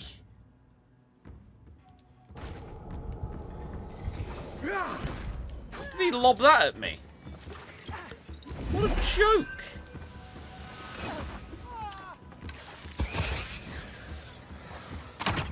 Oh god. He's running away.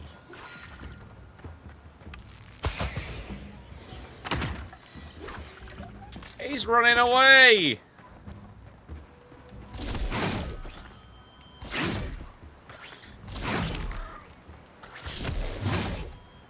Die! Yeah, because I've got Elden Ring on the go, I feel like I would be less likely to have 2 stream games that are similar.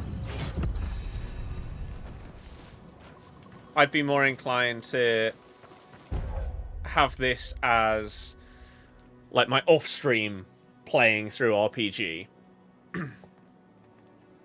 Select your first ability. Charge, cost 20 essence. Okay, so that's the mana of this game. Dash forward and smash into anything in your way, interrupting enemies, dealing explosive damage to break stuff. Tanglefoot. Summon lingering, entangling vines that root nearby enemies in place for 8 seconds. Or summons 3 magical projectiles that seek out enemies, dealing large amount of damage to nearby enemies on impact. Again, I feel like we're going for a brute kind of build. So we go for the fighter ability. When you level up, you'll be awarded ability points that can be spent to purchase or upgrade abilities. Cast them via LB or from a quick slot. Okay, so it's probably going to be left or right. Essence meter is the purple bar below the health bar. Why is it not blue like every other game? Odd. Replenish essence by drinking potions or collecting purple essence fragments by enemies. Okay.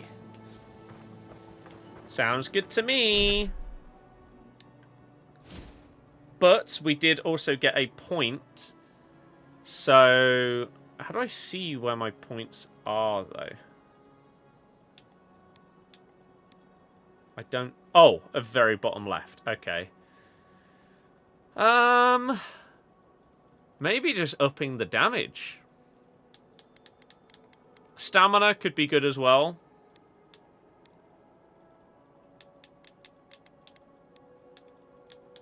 I think because we're going to be trying to block a lot as well. That might be good. Maximum health in these kind of things is always really good as well. I think we'll go with Resolve first. We'll do that. Yes. Okay. Does the water damage me? No. So it was just that I got basically sniped.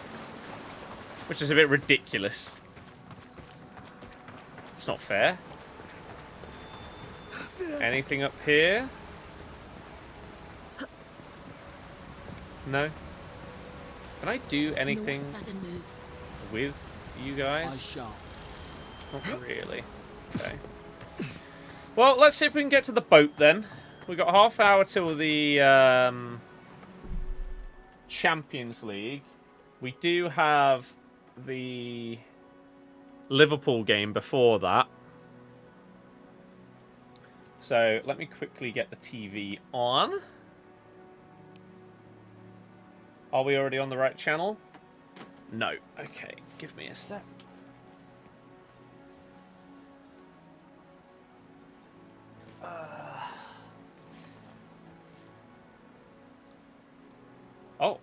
Oh, there it is. Premier League. Right, cool. So let's get that on the go. Let's save our game. I guess you can load from either the autosave or your manual saves. That'll be fine, I'm sure. Get some more of this.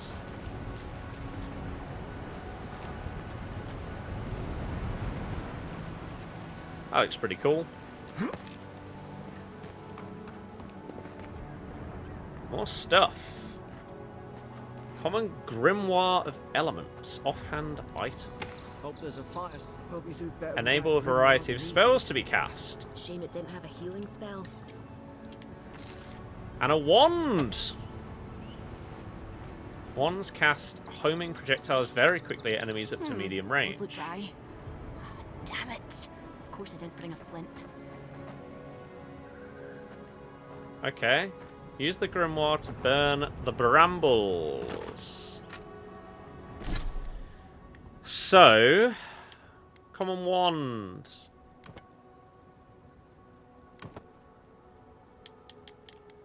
And that goes there. So we'll have to decide whether we want a bow or spells as our secondary combat. Obviously our main is going to be this spear for now, maybe a sword.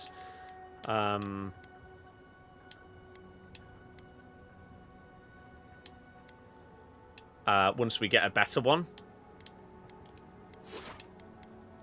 So how does this work? Hold left trigger and press one of these to cast a spell. What about without pressing anything? Just as standard spells. Okay. So we want to cast what? Does it matter? We'll go with the bottom one because it looks like fire. Okay. Getting closer to this boat. We've got the high ground. How should we do this? So I could potentially use...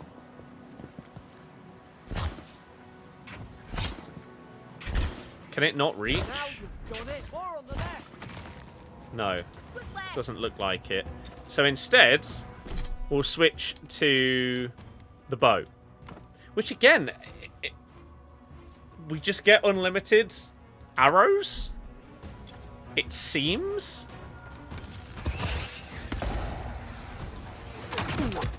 Oh my god, getting hit by anything does so much.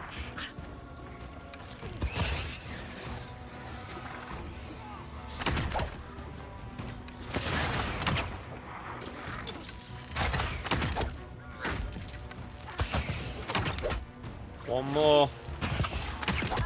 That one's dead. So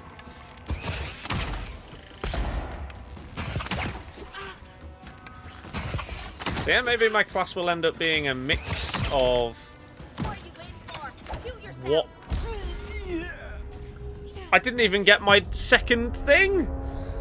Second wind. I didn't realise there was another ranged guy at the back. But yeah, maybe my standard build is going to be a bow and arrow, and then, again, more brute.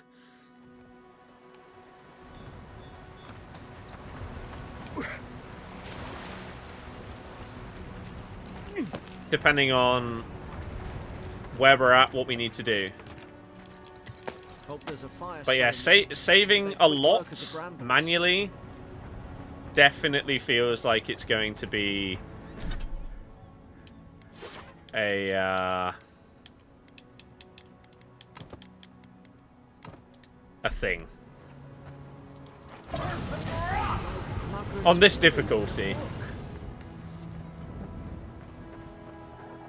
It's so easy to die.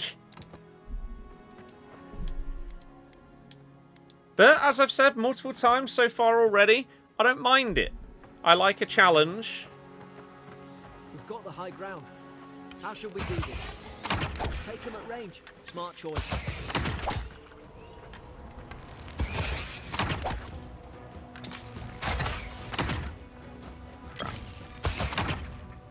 Crap.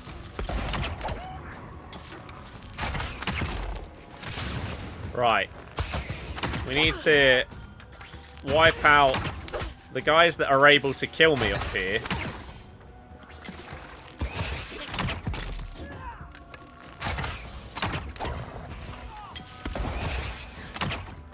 Crap. Okay. They're dead.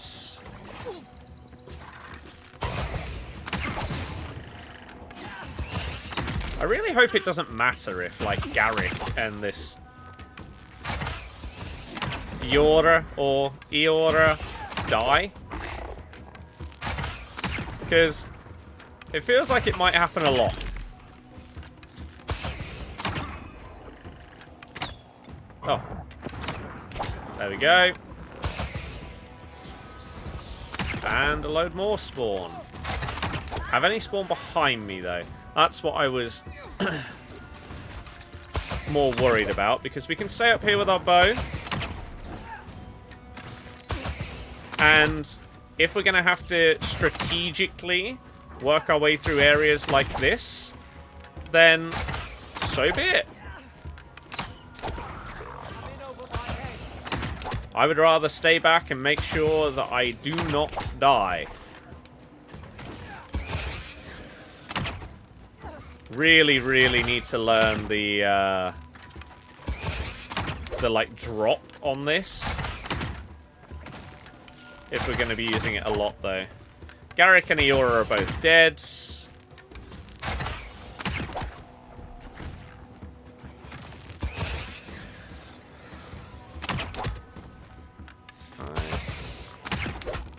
Nice. Nice. Better. I'm intrigued what this stuff is on the floor. Like where we've defeated these things. So it feels like once you clear out an area, if they've been killed, they come back. But obviously, if you could have them throughout the fight, that would be ideal. So what is this? Oh, we get some of our essence back from killing things. Okay. Again, good to know. So we can use spells without having to worry constantly about running out. I've seen ruins like these. Wonder what they are. Maybe nobody knows. Paradisans call them godless. And once again, this kind of game suits my love of exploration. All of these side passages and stuff like that will go down and we'll try and loot. But ideally, we can get to this boat before 8 and properly get through the intro.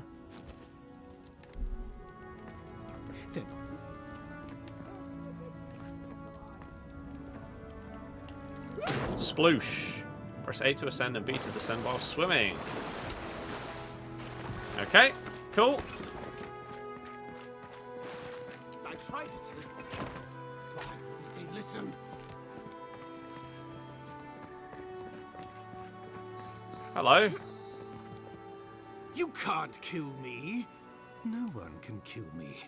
I'll swim across the sea. I knew it. Whatever's on their faces, it gets into their heads. I'm Get, no like, expert on infected. soul plagues, but whatever you came here to find, I'd say you found it. Aye. Maybe we could still get through to him. Good luck with that. Who disturbs us? Did you kill those soldiers? Stung at me. They wanted to prune my bowels. I was defending myself. Steady yourself, please. We're only trying to help. You're wasting your breath. He's gone. You tread in the orchard. No, hens hunting foxes. I should have been free to drink of the land. They thought they could stop me. Vipers! Their venom stains my blade. He can barely string a thought together. How could he have killed He's everyone? mental. He couldn't. Not like this. He's just the last one standing. Trespassers!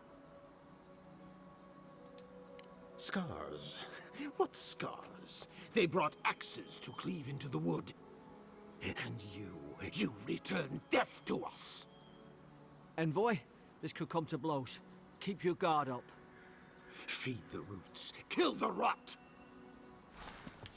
Okay. Now you've done it. To dodge, press A.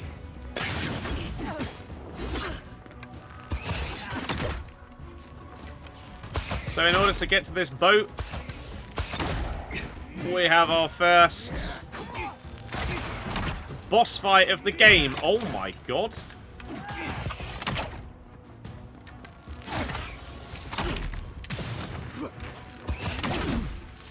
Whoa, hello.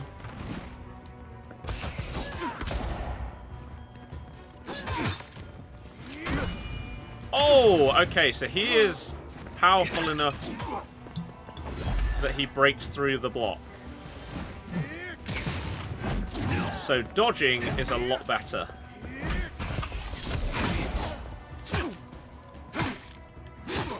Okay, he's got so much health. What on earth is happening? Oh dear, Garrick.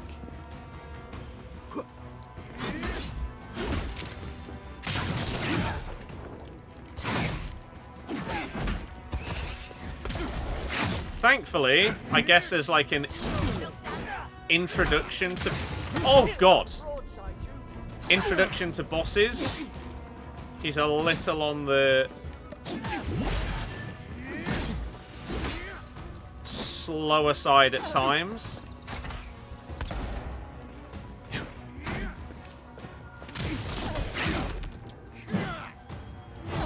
Jesus.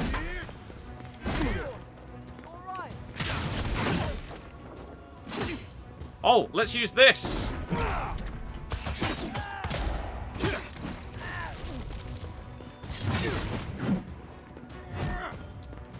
Jesus. Right. Okay. Let's eat the stew. And let's try and deal with him from range a bit.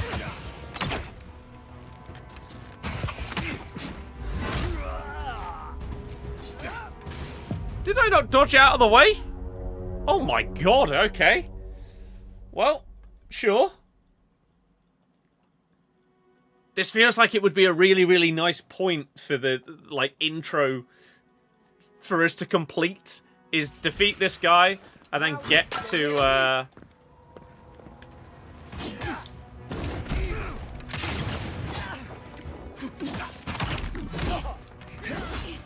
get to this boat.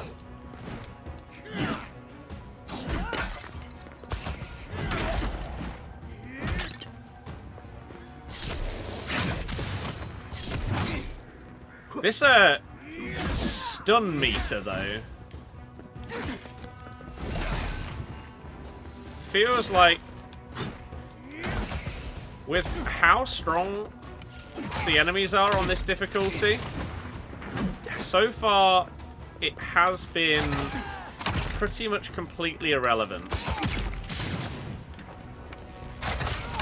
Oh, crap. Whether that will change, I guess we'll find out.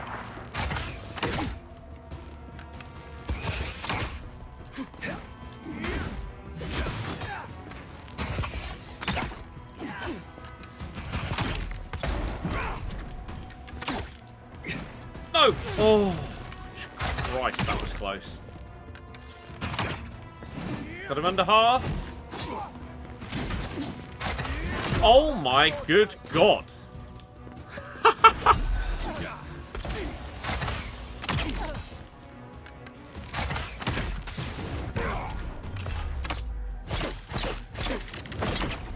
I did not press that quick enough. Oh! So we did stun him by using that. And that's when we could use that special attack there. Right.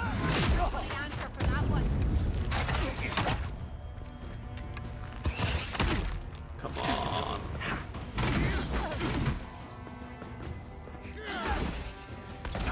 Don't mind staying back. Okay. Probably some noble who bought his commission. Ollie Watkins has scored. Oh, he's offside. He's offside.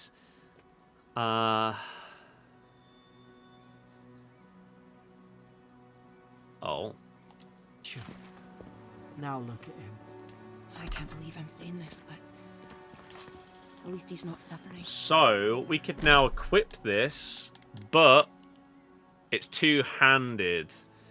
So, compared to our sword, it does do a lot more.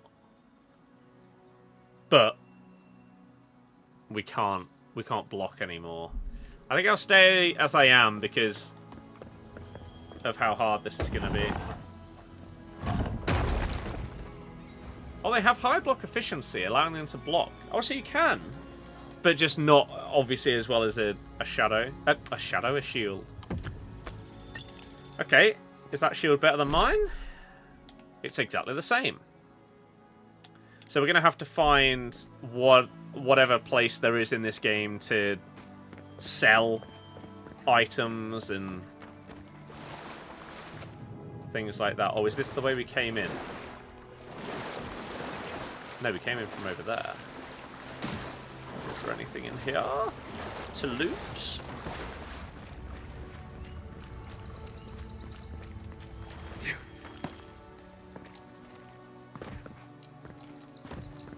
There is. Again, exploration, I love it. Iron chunk, upgrade materials. Pelts, upgrade materials. Can we drop down here without it killing me? Yes. Right, can we get to this boat then? Because we have 10 minutes before the UCL. Closer, we twine. You have returned. We felt your presence like dew on a leaf. We wake. Heed us. Envoy, you alright? You alright? Can you hear me? I heard a voice. A voice? What did it say? Now your envoy's losing it. No. I think something in the Ardra spoke to him. When you put it that way, maybe so. I've been round Ardra my whole life, and it never spoke to me. I don't think it spoke to anyone. Not even godlikes. It did. That's some gift. It can.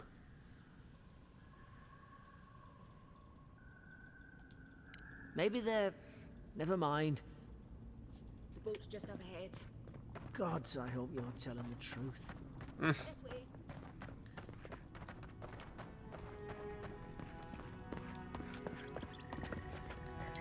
Burned lady. Kind of actually hope there's like no more enemies between here and where we need to go. There it is.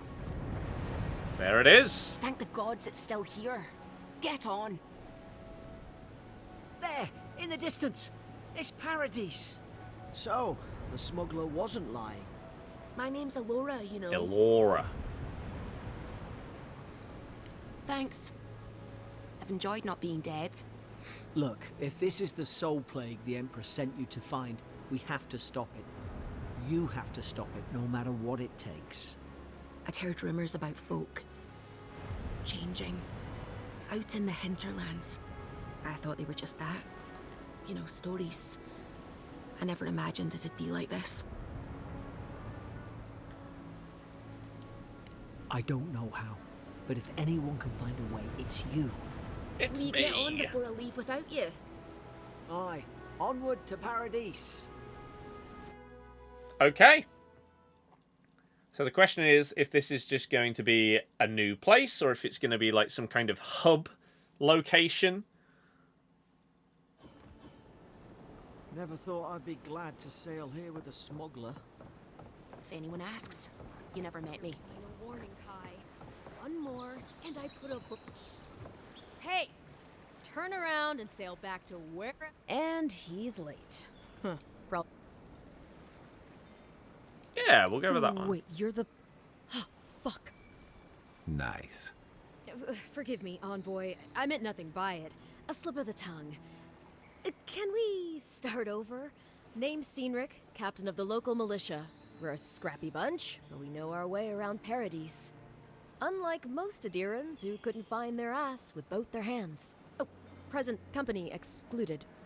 They told me you were a godlike, but I didn't know what to expect. Your face, it's so... Claire, silent. Handsome? Regal? Ooh, on second thought, why don't I just shut up before I say anything else I regret? Yeah. Now there's a good idea. No doubt you've come for the Adiran ambassador, but he's gone, along with our claviger. Who or what is the claviger? He's the closest thing we have to a local authority. Part keeper of the keys, part bald fist. Paradis' mayor, more or less. Sure. Most people out here aren't fond of established hierarchies and titles. So, we made up some new ones. Fair. No, there's some kind of blight in the wilderness. Nature has a mind of its own in these parts. Leaderless and rudderless is the natural. Keeps things interesting. Sorry, Envoy. Nonsense. Okay. There's a small army of pickpockets. Just ignore him. He's got Where did you say banter. they went? Kai. Because I've got an idea. They traveled northwest to the Strangle Route, past the old... You need to find the ambassador, and I need to find the claviger. How's about Partner we up. partner up? I did my time on the route. I'm good. Kai, before you go, remember, you're taking it. Make sure he comes back alive. I'll or come the back stake will alive, roll. don't you worry. Better yours than mine. I admire your eagerness, Envoy. Just don't rush into danger too quickly, all right? Oh, I already have. Right behind you. We've got to find your ambassador and my claviger before something else. New companion, Kai, seasoned soldier mercenary from the Raushan Empire. Restless but affable, his wandering has led him to the living land search of a piece he has yet to find. He can withstand damage and draw enemy aggression. Incendiary ammo can burn away flammable obstacles. Okay. Cool. Now that you've recruited a companion, you have access to the Companions tab.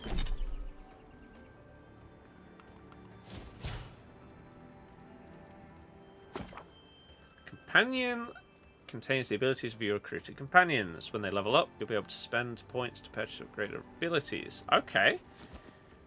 So Fire and Ice.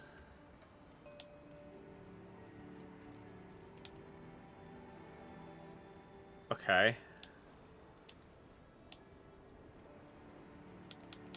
Sure.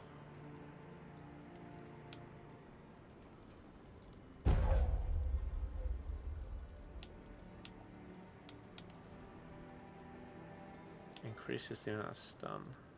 Let's do that. Let's do that so it can help with stunning stuff, I think. Okay. Come on, let's get you some fresh air. Pargrunen left these beacons all over the island. They're good for finding your way around. Fast travel beacons. We'll unlock access to them on the map. Okay. Map screen shows topographical maps of the regions. We'll gradually fill out the map screen. Shut it up. Also mark points of interest and other details like quest stories, stores, area transitions, party camps. That's what we need to reach for something. I can't remember exactly what. Oh, to upgrade our gear. And fast travel beacons. You can fast travel directly to them or party camps. Okay.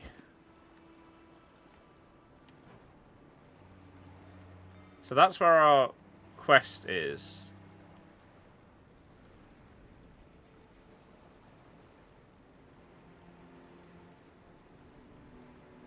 And that's where I need to go. So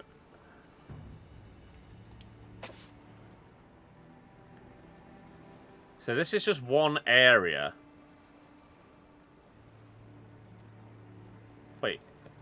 What, this whole map is just one area? Maybe? Oh yeah, this is Dawnshore. So there's 13 fast travel things in this section of the map. We've got the... Oh, Christ. Okay.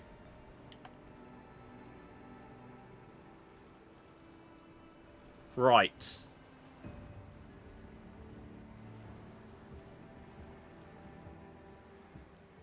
And so the question is, does that extend to the right? Maybe? We've unlocked the bottom left of the map.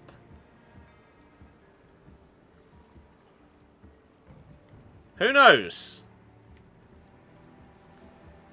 But Dawnshaw is a small part of where we're at.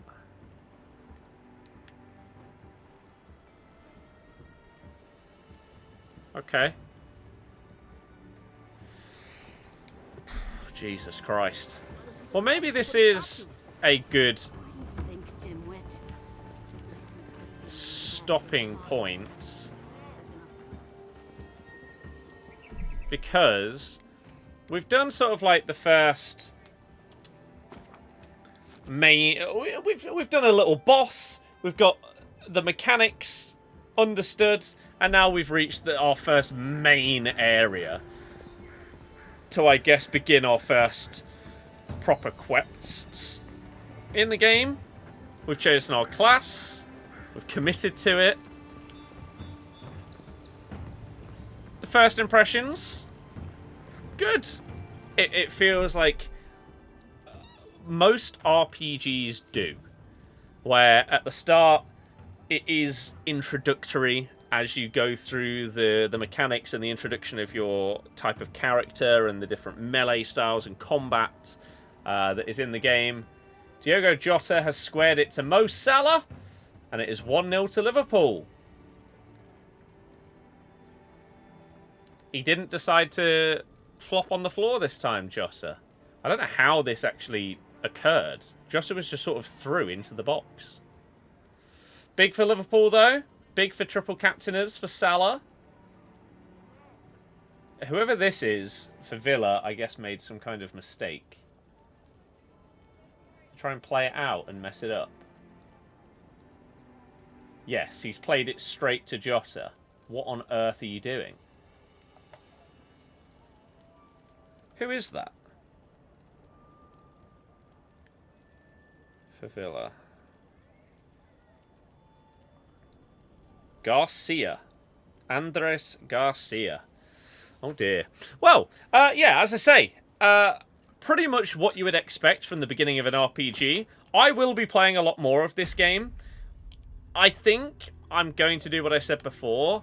Elden Ring will be the stream RPG game that we'll have going on, and Avowed will be the one that I just play off stream, like in bed, play another half hour of this tonight kind of thing going forward. So I don't know if I will stream more of it. It was more of an introduction to myself and you to see if you thought that the start of it looked okay and if you wanted to see more. But yeah, that is the beginning of Avowed. As I say, first impressions are pretty much as expected. I'm looking forward to playing more. And when we stream more FC, if anyone asks about it, then I will gladly update you all on any progress and stuff like that. But for today, that is going to be that. Next stream, we'll be back on FC25. Enjoy the Champions League. Enjoy the rest of your night. Thank you very, very much for being a part of it, especially those of you that stuck with us whilst we were playing something other than FC. I really appreciate it. If you're new, you can follow and subscribe, and I'll see you guys next time. Good night, everybody. Goodbye.